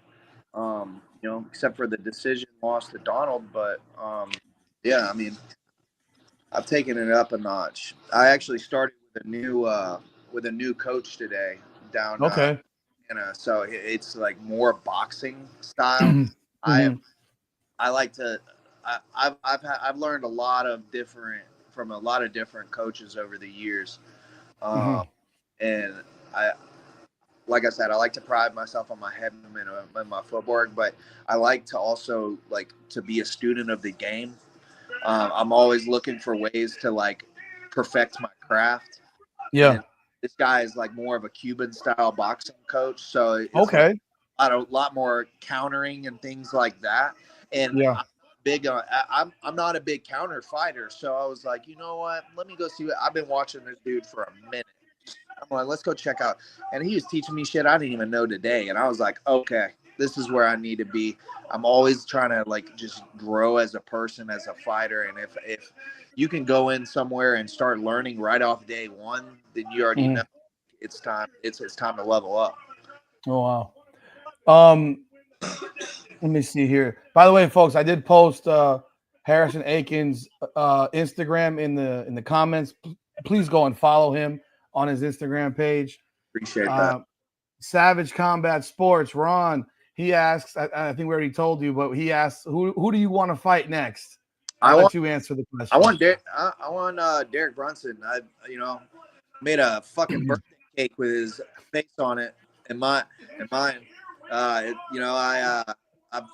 put in the work. I know that I've talked with some of the big dogs at BKFC. They're interested in the fight. Nobody's really called him out yet, I'm pretty sure. I consider myself a veteran in the sport. I have 7 bare knuckle fights, and I'm as we all seen, I've only gotten better with every single fight. So I think that somebody of his stature coming straight from the UFC, being a name that he is, I don't think you feed him to somebody that's a debut fight. I think it makes sense as far as my stature in the sport, who I've fought. I just fought somebody who just fought for a world title and went 5 rounds with that person. So, he knows I've called him out, I'm sure. I mean, it word spreads pretty fast in this sport, but I'm looking to shock the world. I mean, he's going to obviously be the favorite coming from such a big organization. But yeah, Derek Brunson, where you at, dog? There you go. That's who he wants. That's who Harrison Aiken wants to get next. I hope we get to see it, man. I definitely hope we get to see it. What did you think of the announcements that they put out tonight? They got Adams getting Perdomo again. They give him another chance for September 12th back in Hollywood. I don't want to see a replay. You know what I'm saying? I hope to God Adams comes out and actually implements his game plan that he said that he was going to implement at the beginning. It's very hard to fight somebody like Perdomo, who is very he's when he's outside, he stays outside. He doesn't get touched. But when he comes in, he's going to hit you like a fucking Mack truck. And he's not going to let off the gas until you're either unconscious or on the floor. That's a really hard fight to, unless you just are very good with your head movement and your counters. He's got to catch this man coming in. You can't just be jabbing, because he's going to eat that, and he's going to come forward, and he's going to push you against the ropes, and he's going to beat you up. So what do you think though about? I mean, because I asked him that specific question at the weigh-in. He has to throw a jab though. He can't just because he got knocked out going woof woof. But you get your jab like for if say it was me in there, I would use my jab to measure my distance to create the kill shot. Of course, I'm not gonna be like. I mean, obviously, if I can step in with my jab and crack them, that's what I'm going to try to do. I'm going to try to cause damage, but it should be more of a measure and sit down on those 2-3 punches afterwards. Because if he's coming in and he's meeting a force, that's going to create damage, because he comes in so quickly. If you can catch him with a nice 2-3-2 or something to where you get him coming in and he's going to be face down, ass up, and he hasn't faced anybody that has been able to touch him up. So that's what I really want to see. I want to see what he's like. He gets hurt. I mean, he got cut in that fight, and they said he ran through it. I think the illegal shot when he was on his knees that would, and then again Adams got up way too fast in my opinion. He should have taken the full 5. He had scrambled eggs for brains at that moment. Yeah, and. I understand. I'm a little surprised that they're running it back. It was a circus. September. I know that the fight, like for example, at 35, I don't know what the purpose of the tournament is at 35. It makes no sense. The fight should be Ibarola and Reber, and that's it. Those are the only 2 guys unless they're bringing over some UFC guys. I don't think that there needs to be a semifinals, and finals at 35. It makes no sense to me. Like no sense. What are your thoughts on that? I mean, you said Ibarola. That's his Joy Boy and Justin Ibarola and Reber at 135 because they're 8-0 and 8-1, ranked 1 and 2. Honestly, I mean, I don't know either of them. I think the Reber had a hard last. I was actually at that fight. Yeah, we were both there. Yeah, he was backing up. Yeah. Like I know that Reber won the fight. Yeah. Definitely, I think he won that fight, but he showed like he's beatable. Like definitely, obviously, we saw what Inclon, he was definitely he's been a little bit beatable, and he's been showing that his past 2 fights. I wasn't really as impressed. Like I thought that he was going to come out like guns blazing. And that other guy was really durable too, though. Like he sat down on they were dead tired in that 5th round. I mean, they were exhausted, throwing that many punches in that time. But I think Ibarola is too slick. I think that he wins that, and Ibarola really sits down on his punches very well with his footwork, with his head movement. I think he would be a little bit too much for Reber, honestly, but there's only one way to find out. So yeah, I just wish they would just cut the bullshit, just have those guys fight for the title. I don't think you need to do them as a semi or for a tournament, but what I was hoping for selfishly was Reber versus Ibarola main event, because I'll be real, a Perdomo Adams main event does not after what we just saw. Do you think it's gonna sell out like that? I mean, are people like, oh well, Brian Durant can't fight. And his shoulders jacked. What about HD? Isn't it in a cast? HD's in a cast. Yeah. I don't know if HD can fight. Now, I think HD's looking more towards December. Yeah. So I don't know that HD can fight. Maybe Rambo Russo locally could fight. I don't know if Ibarola's going to fight. If they're not making Ibarola Reber, then Ibarola's not fighting in September. Michael Larimore, he'd have to come down from Tampa. Yeah, but he always puts on a show. I think they'd be good to bring Brandon Allen on that card. If you can't bring the guys from Miami, bring the guys from Tampa, Clearwater area. Exactly. Let's see here. Savage says Kai's talking about going to 135. Kai's talking about going to 135 and 155. Like, I can't even anymore. I'm not his crazy. I think honestly, for my next fight, I'm hoping Jersey headline Jersey. Mhm. They haven't said anything about anybody headlining that. I know that they have that's going to be a stack card down at Hollywood. So I don't think that they would put Brunson on that card. Yeah, I know that he's probably going to want a full camp as well. So that's 2 months away. But What do you think of this? There's a question. What do you think about morons who want women to fight men, or women versus men in sports? And then if a woman in BKFC called you out, would you do it for the right price? no, absolutely. I don't care. I do not care what woman called me. I'm not. But she can have that. I'm not even entertaining that business. No, they're. I've seen some of these crazy things on Instagram and Facebook of like heavyweight men versus like 3 small Asian women. What the fuck? And these Asian women get ragdolled, and I'm like, what are y'all doing, bro? It's like 3 of them equal 1 of him, and they're getting destroyed. It's not a fair fight. Like, you put me in there against 3 women, I promise you they're going to be deformed. That's not cool. That's not cool at all. Like, that's not something you could walk around and brag about either. You're like, yeah, I beat up 3 people. 3 chicks. 3, yeah. 3, yeah.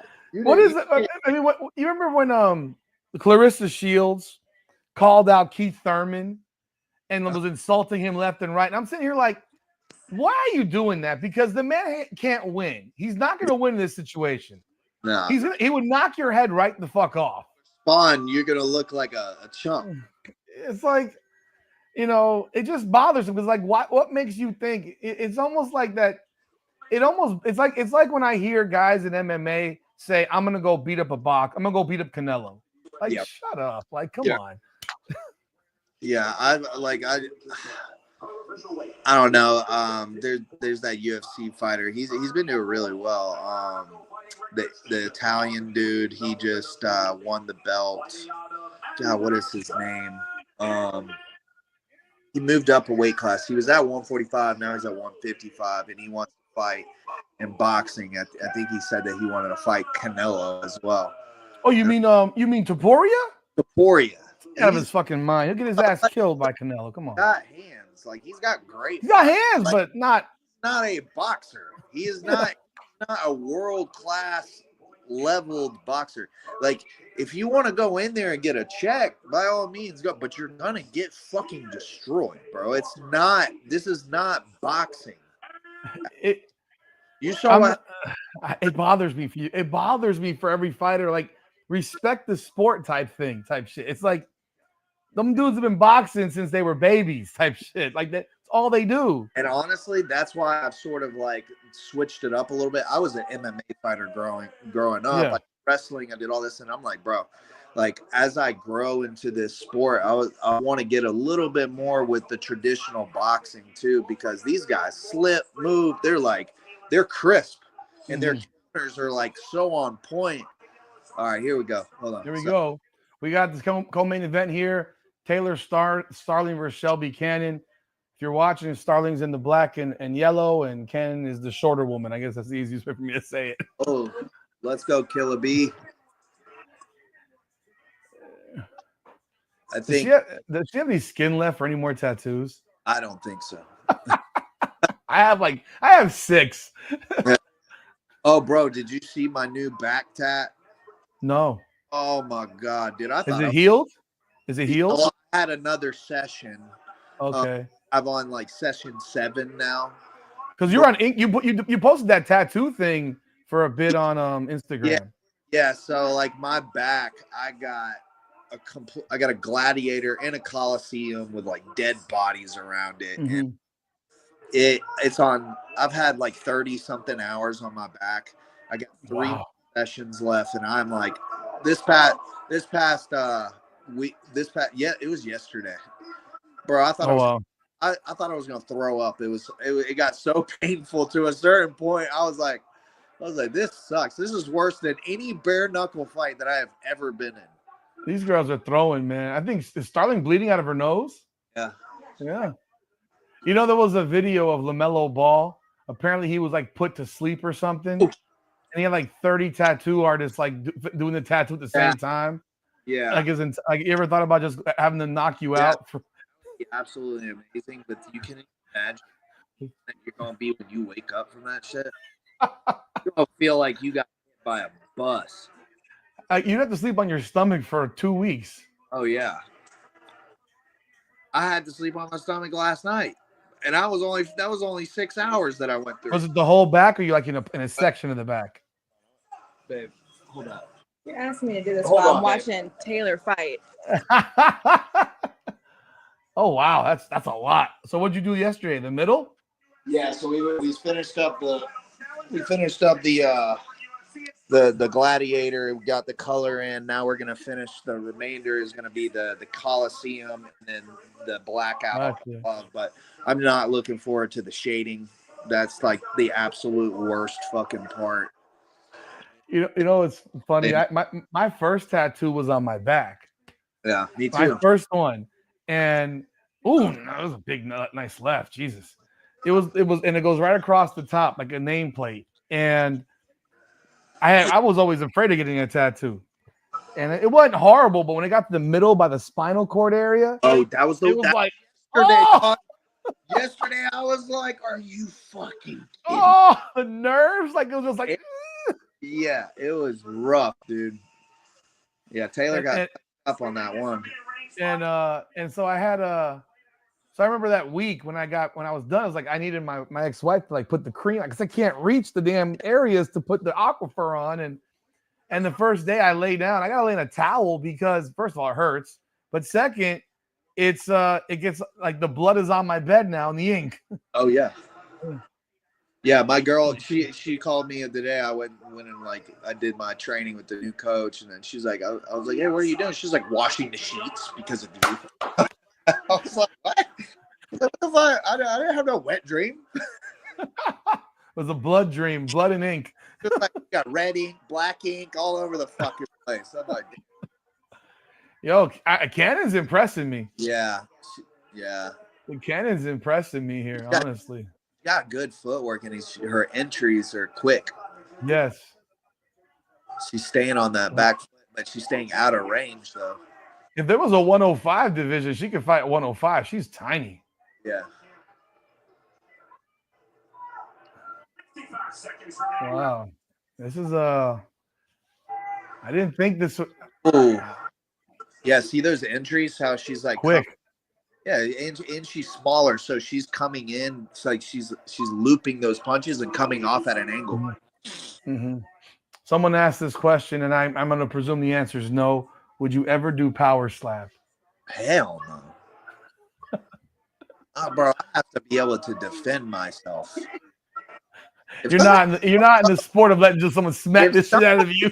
Slaps me, bro. That's just like. We're gonna sit there and tee off on each other, and it ain't gonna be like that's a street fight. There you go. There we go. This is what we were waiting for.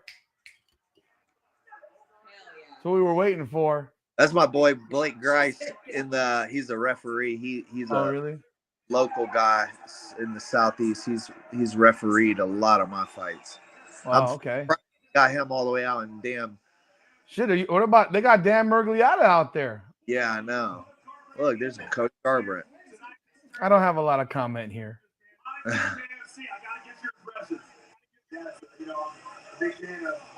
He'll get not. What? I don't want to be negative. At a certain point, you've watched him fight. Who? He's not. Please don't bring him over to BKFC, please. Are you talking about Garbrandt? Yeah. I mean, like bro, earlier in his career, Gogo is next. I'm sorry, Gogo is next. Miracle. Go ahead. Yeah. Sorry. Earlier in Garbrandt's career, his boxing was great. Awesome. Yeah. Great. But like as he's gotten a little more longevity. His chin got touched up a good bit, and you saw like once that chin goes a little bit, It's like over. all it takes is a few more touches, and then like your lights go out quicker every single time. Yeah, I mean, that fight he had when he beat Dominic Cruz. I mean, he was incredible. Yes. And then he lost the very next fight to TJ Dillashaw. Yes. And it seemed like from that point on, he was downhill. Yeah. And like you said, like the only fight I remember him really winning was the fight against a Sun Sao on a counter where he knocked him out. But other than that, he's been getting pieced up by everybody. It's like, and this fight is not. I don't think this fight works if you're getting knocked out in MMA right now. Sun Sao lives in my city out here. What was that? Him and all his brothers, they have a gym out here where I live. Who? I think that was Sun Sao? Yeah, the Sun Sao. Sun Sao. All three of them live out here. Okay. That's where I actually started training MMA when I was amateur. Okay. Yeah, I hope I mean, I like some UFC guys, but others I just like if you're losing because you're getting taken down and wrestle fucked for 3 rounds every time, and you just can't stop a takedown. It's one thing, but if you're getting knocked out every time you fight in a UFC fight, like it's like it ain't gonna get better here. It's time to go. It ain't gonna get better. Like that's this has been a good fight. And honestly, bro, like I'm nothing against Brunson at all. I do want to fight him, but he is a little older, you know what I'm saying? Yeah. At the end of his career, you can see that he's gotten a little bit more weathered. But he's fought some of the top in the world. So it's like I just want to test myself against somebody who's been at the top of the food chain and see where I land. You know what I'm saying? Absolutely. It's nothing but respect towards him, but I feel like I get a chance to shock the world because he's not a boxer. No, he's a wrestler. Yeah, he's a wrestler, and but he does have knockout power. He went on that streak. I think he knocked like 5 or 6 dudes out. Yeah, I remember. I think that's the biggest. That is the worst thing that happens to me when a wrestler gets that knockout. Yeah. Then they forget they're wrestlers. Yeah. Like I mean, you've seen it happen a lot in MMA. You've seen it with Michael Chandler. Remember when he came in Bellator? All he did was wrestle. When he fought Eddie Alvarez, it was a grappling match, and then he gets a couple big knockouts.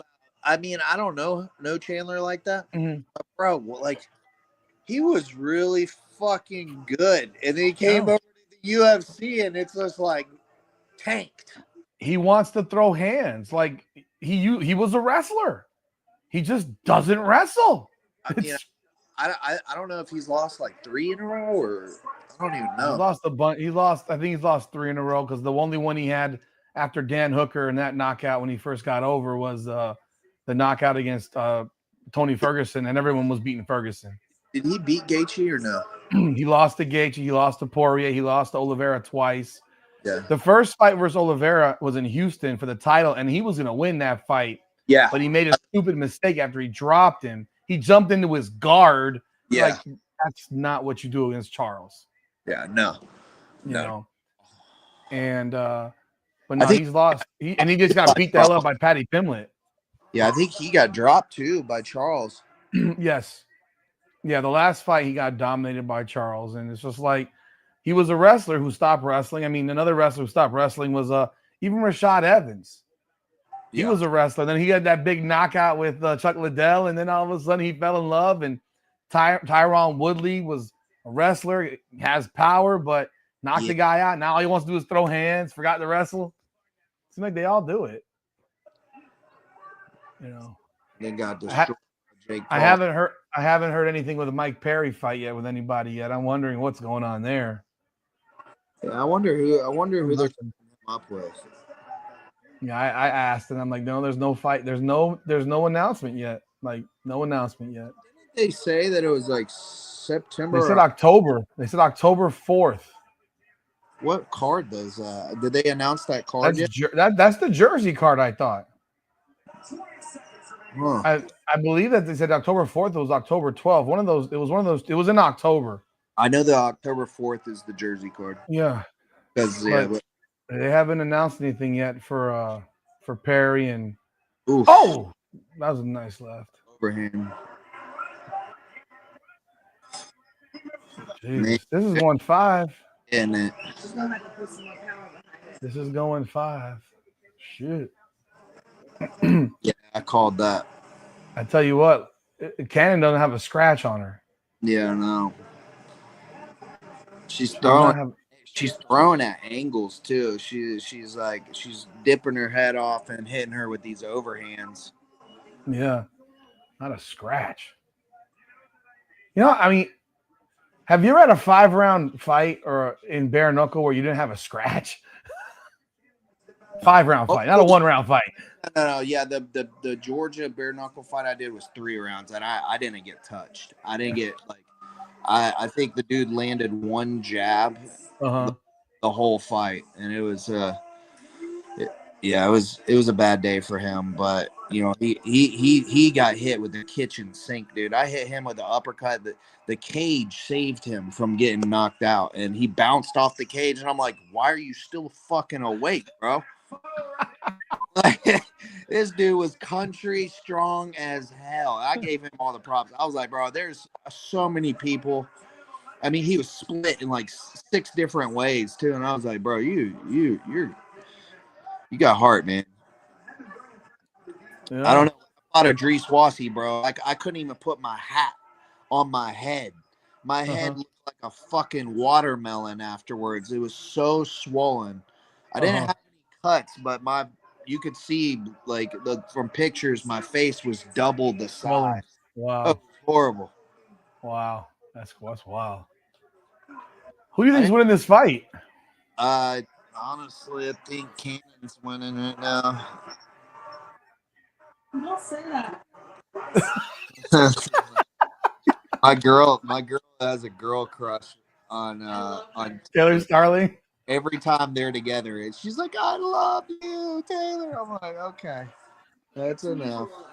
I don't think Starling used her height to her advantage. No.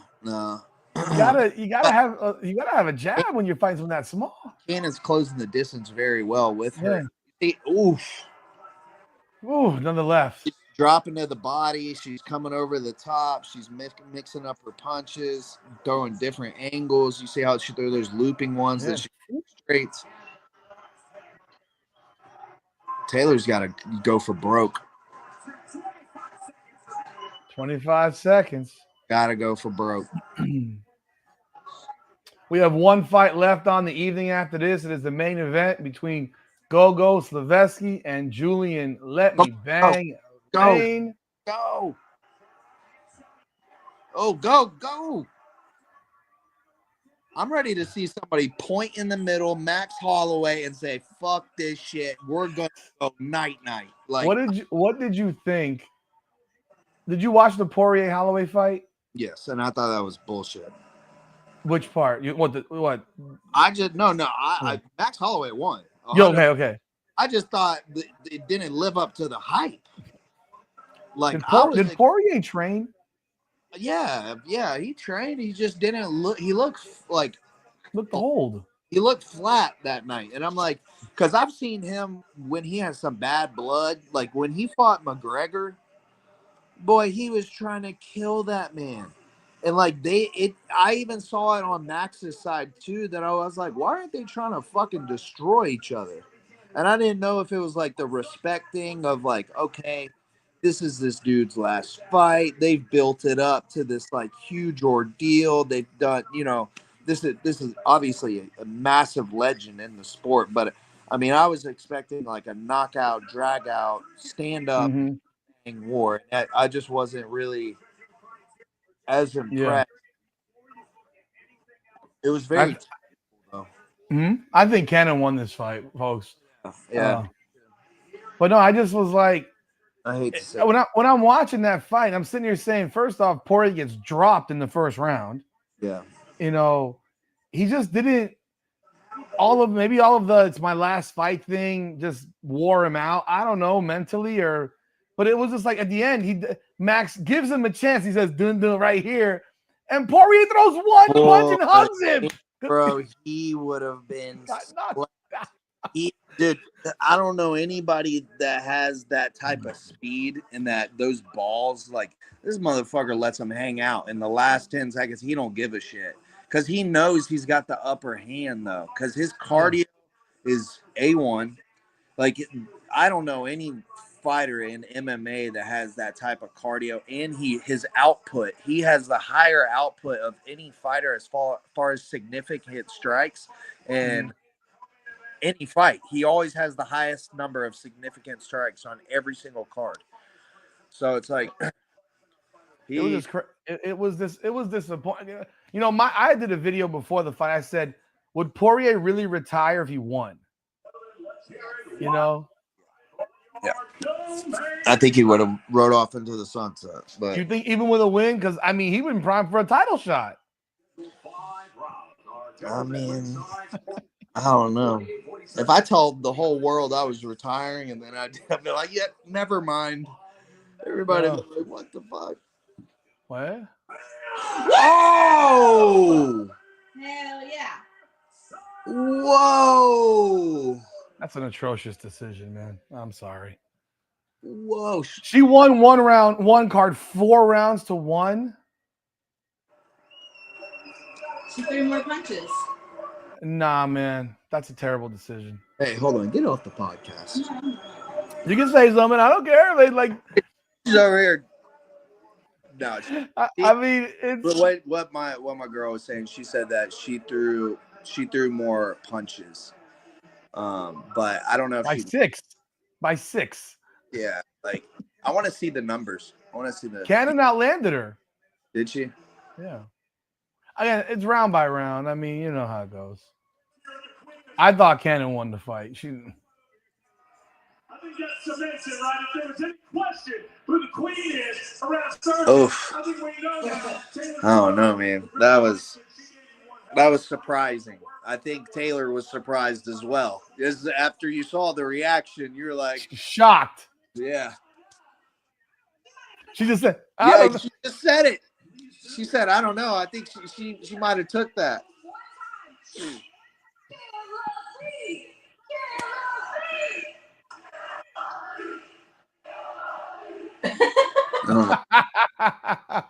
This is about this place, right? Because it's a whole vibe, it's a whole energy when you're in Sturgis, and I feel like you've embraced it more than anybody else. Why are you here? It's finally here at the Buffalo Chip. I wonder how hot it is out there. Let's take a look. Because me and my girl were talking, I was like, man, it must be musty as fuck out there right now. I'm gonna be sweaty as fuck by the end of 5 rounds, regardless. But at least I'm in the AC. It is 70 degrees. Oh, that ain't bad. Yeah, not bad at all. It's probably dry out there too. But the people are all packed. There's no seats there. It's largely just standing. What? The whole card? Yeah, the people out there are largely standing. They only have seats like on the inside, I believe, like inside the gate. Or there's like a certain amount of seats, and then the rest of the people, like if you look behind her, you see the barricade. They're all standing behind there.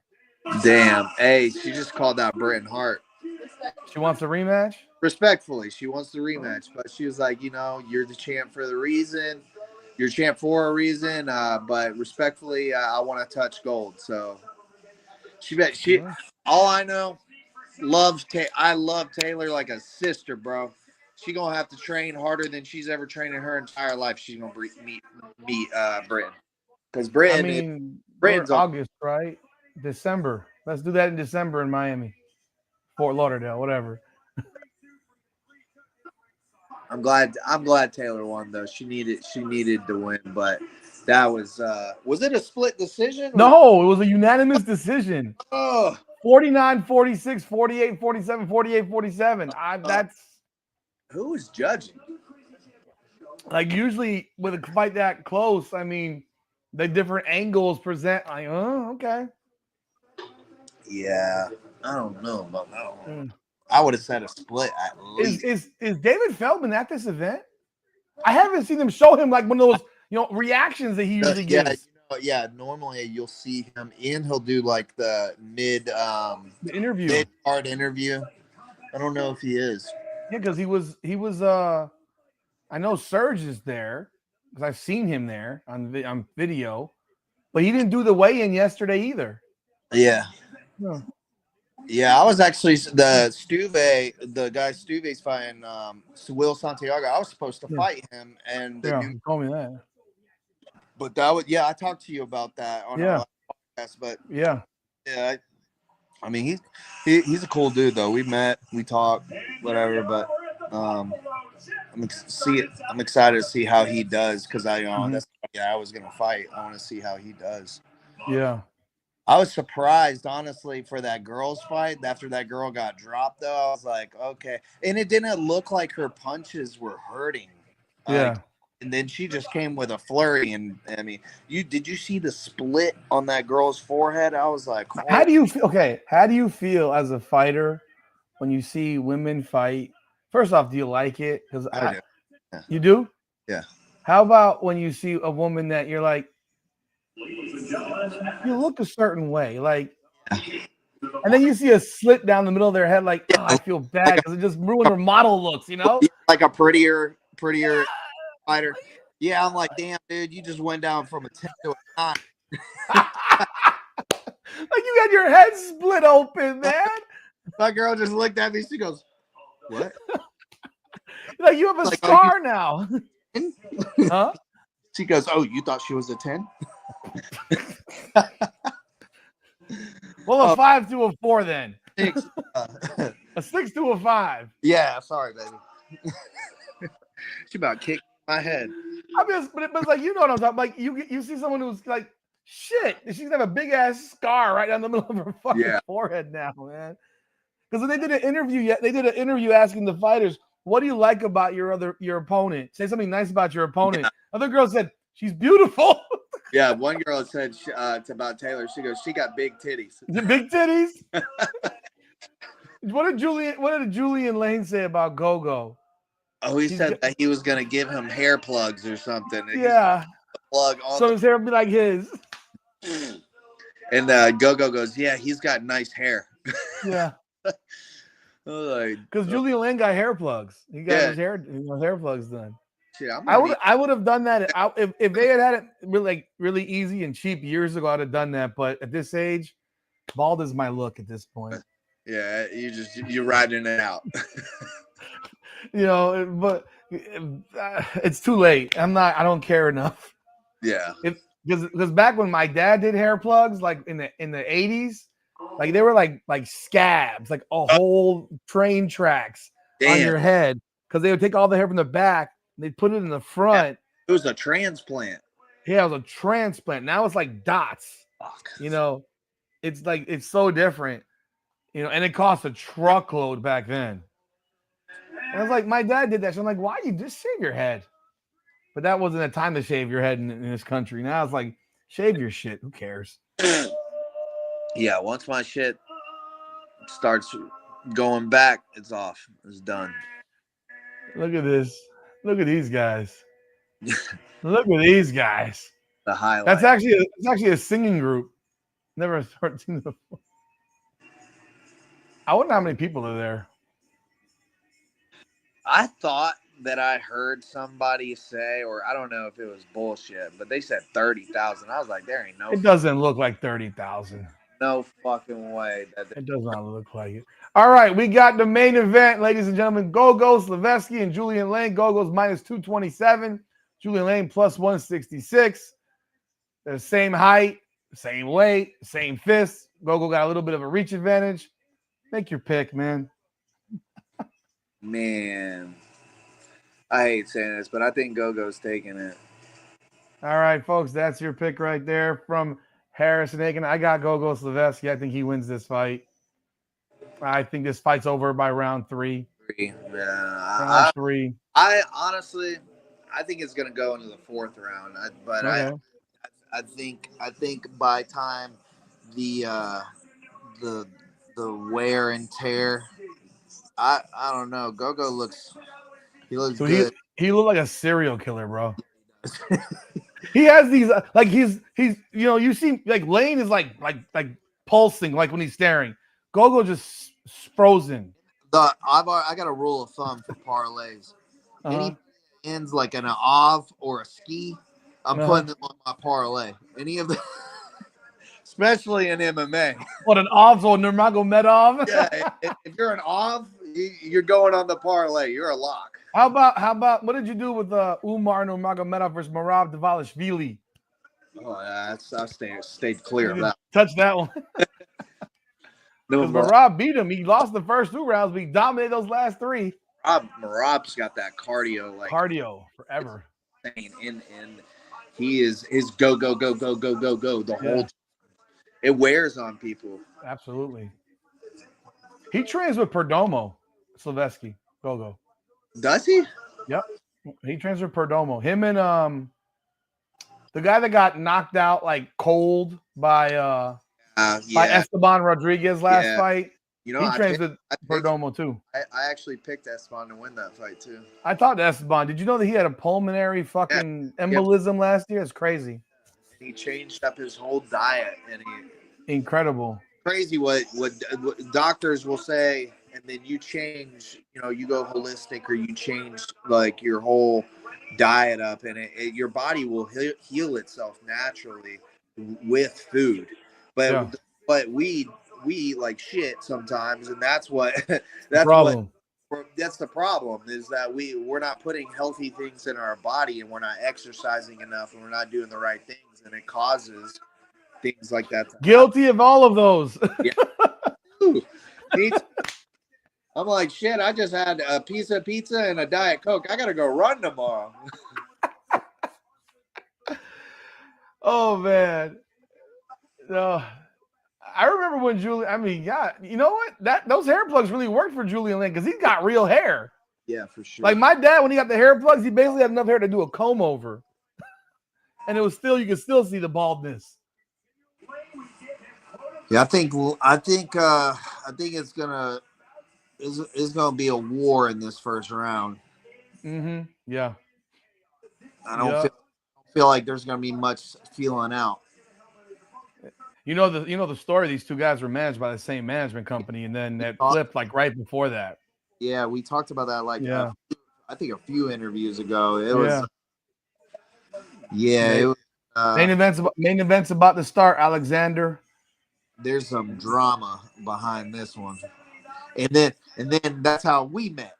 Because I was Gogo. I'm interviewing him, folks. Just so you know, I'm not that small. How tall are you? 5'10", 5'11"? Huh? You're 5'11"? Yeah. 6 foot? Yeah. Okay. So, ladies and gentlemen, I was interviewing Julian Lane in Clearwater, and Harrison's walking by with a group of his guys, and Cameron Delano is also a professional bull rider and now BKFC fighter. And Julian Lane looks over, is like, you said, "What's up?" And he took it like he thought you were Gogo. And my hair, see, obviously I had a little bit of blonde. Yeah. My hair was bleached fucking blonde. And I'm like, I look nothing like Gogo. I mean, maybe with the beard, I do have the little fade, every now and then. But I'm like, did I tell you the secret? I don't know if I should say this publicly, but I don't know if I did. You did. Did I tell you that Julian Lane was on? Yeah. Yeah. I was like, damn, bro. He was elevated at the moment. He probably was 3 of me at that moment. I was like, are we gonna do this? Like, yeah, but no, it's a trip because Gogo has this look. He's in an interview. He says, "I don't, I panic in the supermarket, but he loves chaos, And then he also said, "I'm very, very like yes, no. I'm very focused. Yeah. Like you think he's upset, but he's not upset. He says, I'm focused."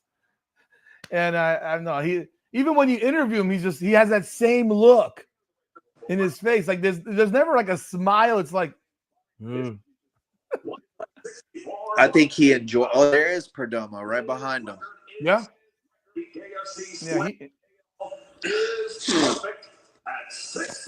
Yeah. He thrives in chaos.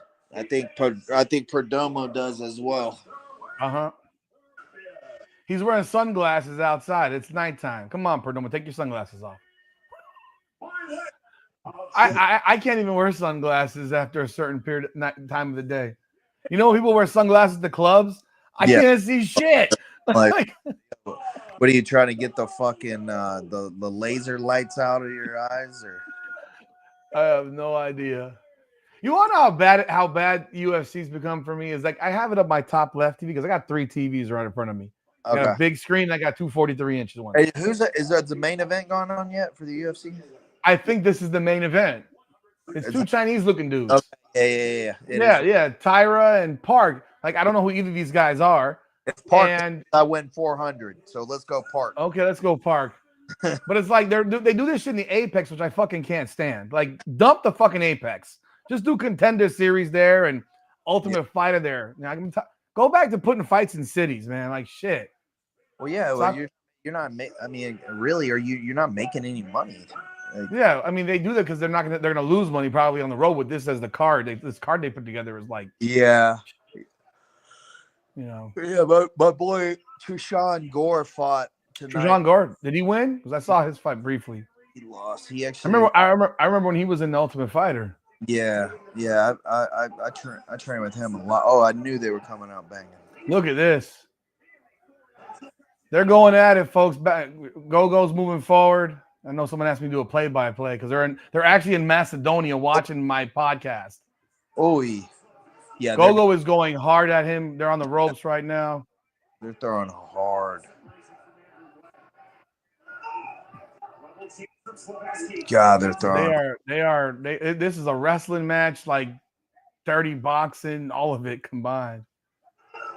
I wonder. Gogo's jumping in. Oh! Can't tell if he hit him or if he just lost balance. Oh, yeah, he got him with that straight. Gogo is jumping in with some looping shit, man. A lot of loop. He just got shoved over. Yeah. You know, the thing is, when you're shoved over, you have can fall a bad way, and that should happen. Almost got him with that upper. Julian did. They are grappling a lot here, folks. I mean, that's one way you can. Oh, and there's a throw. You got one shove and one hip toss. Bro, oh, shit. Did he hit him in the balls, then hit him in the face twice? Yeah. I don't even know. Hit him in the face twice when they said stop. Oh, God. Oh, big, nice left. Oh, fuck. Another throw. Oh, my God. It's because they're coming at each other so hard. Fast. Off balance, and then, yeah. Yeah, that's a crazy pace that they're going at. Jesus. I think Gogo has a little bit of a cut under his left eye from those 2 punches he caught after being told to stop. Oh! Throwing so hard that they're off balance. Oh, God. Yeah, Gogo's cut. Yeah, that was on those 2 punches when they were in that when he said get away, like stop. Yeah. That's crazy. Folks, first round's done, folks. Yeah, I had a few people that came on here saying they're from Macedonia. All that first round because it was so wild. So just so you know, I have a few people that are in the chat that are from Macedonia, where Gogo's from. Okay. They're in Macedonia. It's like 4:30 in the morning there. They said, and they asked me to play-by-play. I guess so. And apparently, it's a national holiday in Macedonia. Oh wow! So this is like a big thing over there for them as well. Is he like a local celebrity over there? He probably is, because you know it's crazy. He's from there, but his English is better than so many damn Americans. Oh yeah. Dude, that was right, man.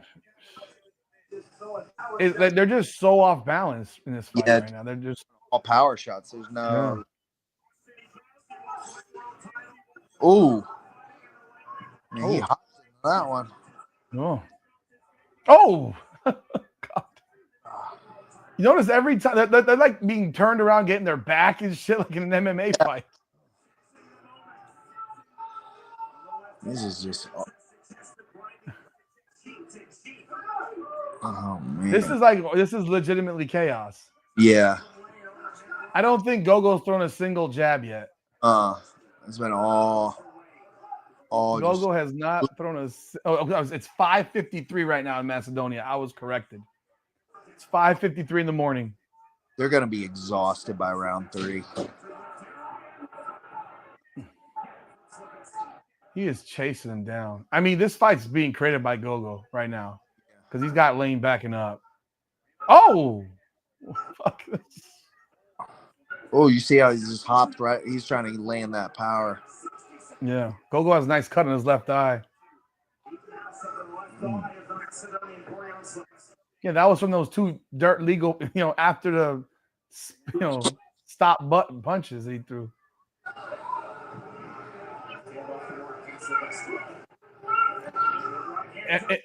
Dude, he fights like Perdomo as well. Yeah, he does. He gets real low and explodes up. Oh, the uppercut. Yeah, they're starting to slow down a little bit now. Now we can get a fight. Yeah.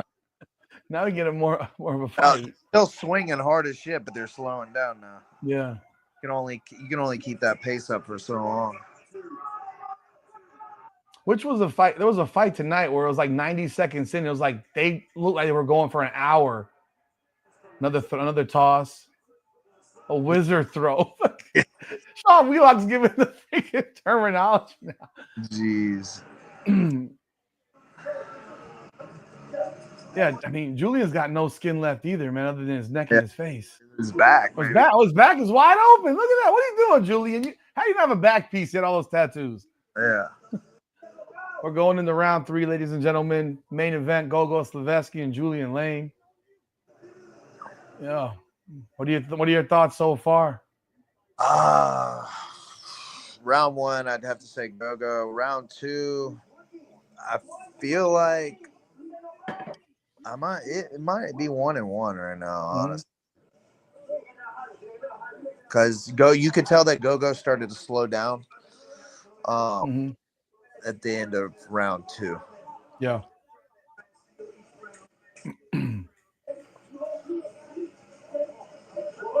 Yeah, let's see. Now I'm excited to see this round 3 because now they're both getting tired and it's going to be a little bit more technical. Yeah.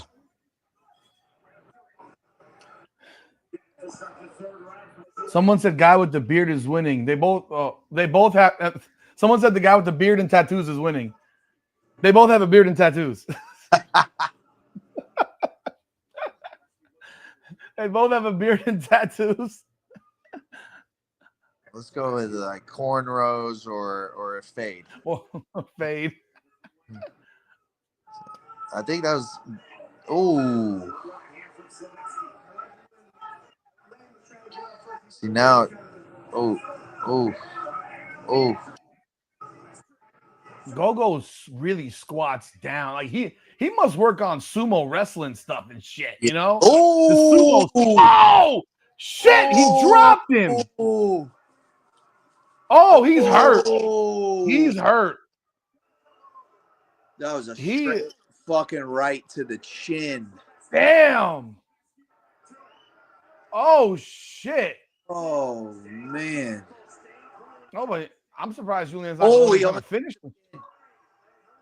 He's going with he's timing counters now. And he's blocking.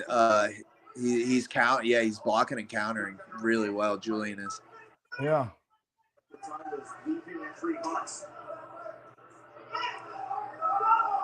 Well, we know Julian got this round.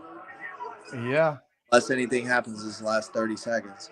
I mean, Gogo is still moving. I mean, he's able to get out the evade. That was a fucking shove and a punch after he shoved him. He punched him after he shoved him. I mean, looked like it. Oof. Dude, I think Lane's got more cardio than Gogo right now. Honestly. It's funny because it looked different last. Yeah, like you can see it. I feel like Gogo. Julian Lane dropped Gogo Slaveski towards the middle part of round 3. And he hit him with another right afterwards and stumbled him. I feel like Gogo sort of dumped his load in the first round with all those heavy punches, and now it's taking a toll. You know, when you watch Leonardo, watch Perdomo fight, you know, he just throws the kitchen sink. Yeah. Oh, shit. It was right on the chin. That's on the button.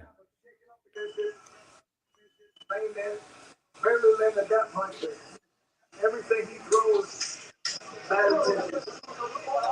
Wow. Wow. Now here's the question of the day. Do they have a round 6 for this? Ooh, if it Fuck, man, he's eating some shots, man. That right cross is money for Julian. Oh yeah, because Gogo is left-handed. Yeah. He just landed a left. He just landed a good left on him. Yeah, Julian fucking. Gogo's playing with some fire right here. He's doing a little bit too much like oh God, how did he eat that? He likes chaos. He likes chaos. I mean, Julian looks smooth with his angles. Oh, that uppercut. Oh, that uppercut. Dude. I'm impressed with Julian Lane in this. Yeah, his angles look amazing too. After he and I think Gogo's getting a little bit predictable with the ducking down. Ooh. He's becoming predictable with that ducking down. Every time he comes in, he kind of ducks down. Yeah. Because he's crouching so low. And he looks tired. Lane looks good, man. Oh. Like he's just throwing wide on that, like ducking down again, ducking down. Yeah. He's going to get himself knocked out, ducking down like that each time. He's looking for the uppercut. Ooh. That was a couple of shots from Gogo right there. Ooh. Oh, hit him with a big right. Oh, dude, if he throws one jab, if Gogo throws one jab, because he landed boom, boom, a stiff one right up the middle, but I know it's like hard to say to do it. Yeah. But it's like he's landing the big loopers, and then Lane has got his face wide open. Look at this. They're both like, we need a rest. Yeah. They're like, all right, 10 seconds. They're exhausted. I knew. Oh. Yo, he just went with the fucking Ryu kick. Yeah. He missed it, but it's like, woo. Dude, imagine if he connected on that. Ooh. Ooh, boy. It's a close fight, ladies and gents. I mean, it depends on how you score rounds 1 and 2. Because these last 2 rounds, Julian's taking them. I mean, this was in the round right here. Those are big shots. I mean, round 3, Julian Lane absolutely won. Oh, God damn. You have to love the intensity that these guys are bringing. Man. Oh, we're in round 5, ladies and gentlemen. It's tied. I think it's a close fight. I mean, if it's 2-2, that means Julian Lane's up. I don't know how to score round 2. I think 2. Gogo took round 1. Julian took round 3 and 4. Round 2 is a toss-up for me. Could have gone both ways, but look how many people are out there. God, they're back by them fucking buildings out there and shit. Oh, now they want to be friends. Oh, fuck. Well, yeah, one more round, guys. Come on. You can hug it out after the fight. Oh! Fight's over. Oh! Julian Lane's the winner. If this goes to the cards, he needs a knockout. Okay, stop counting. I know it's mandatory 8. He's fine. Jesus. Julian Lane just knocked down Gogo Slaveski again, beginning of round 5. So he's going to win a decision right here unless Gogo gets a knockout.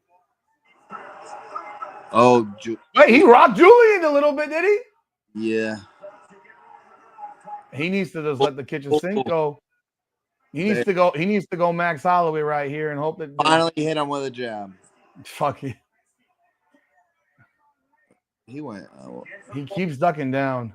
Yeah. Look at the little short punches right to the jaw. Fuck. Those are not pleasant. Habit. Those are not pleasant shots. Oh, Tyra round 2 sub. Tyra. He needs a freaking knock. He needs to win this. He needs a knockout. I think Julian's gonna. He's winning. Yeah, I think Julian's gonna walk away with it.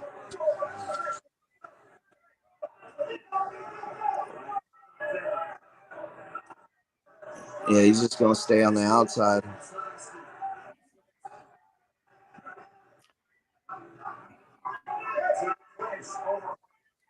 Man, Gogo ran it. He dumped his wad in the first round. It looked like, seriously. Oh, Shit! Oh, he's going for broke. It's 10 seconds. He split him open as well. Did he? Yeah, he split him. Now they can hug and kiss. Yeah. Man, I want to tell you I did duck you. I'm sorry, but now I whooped your ass. So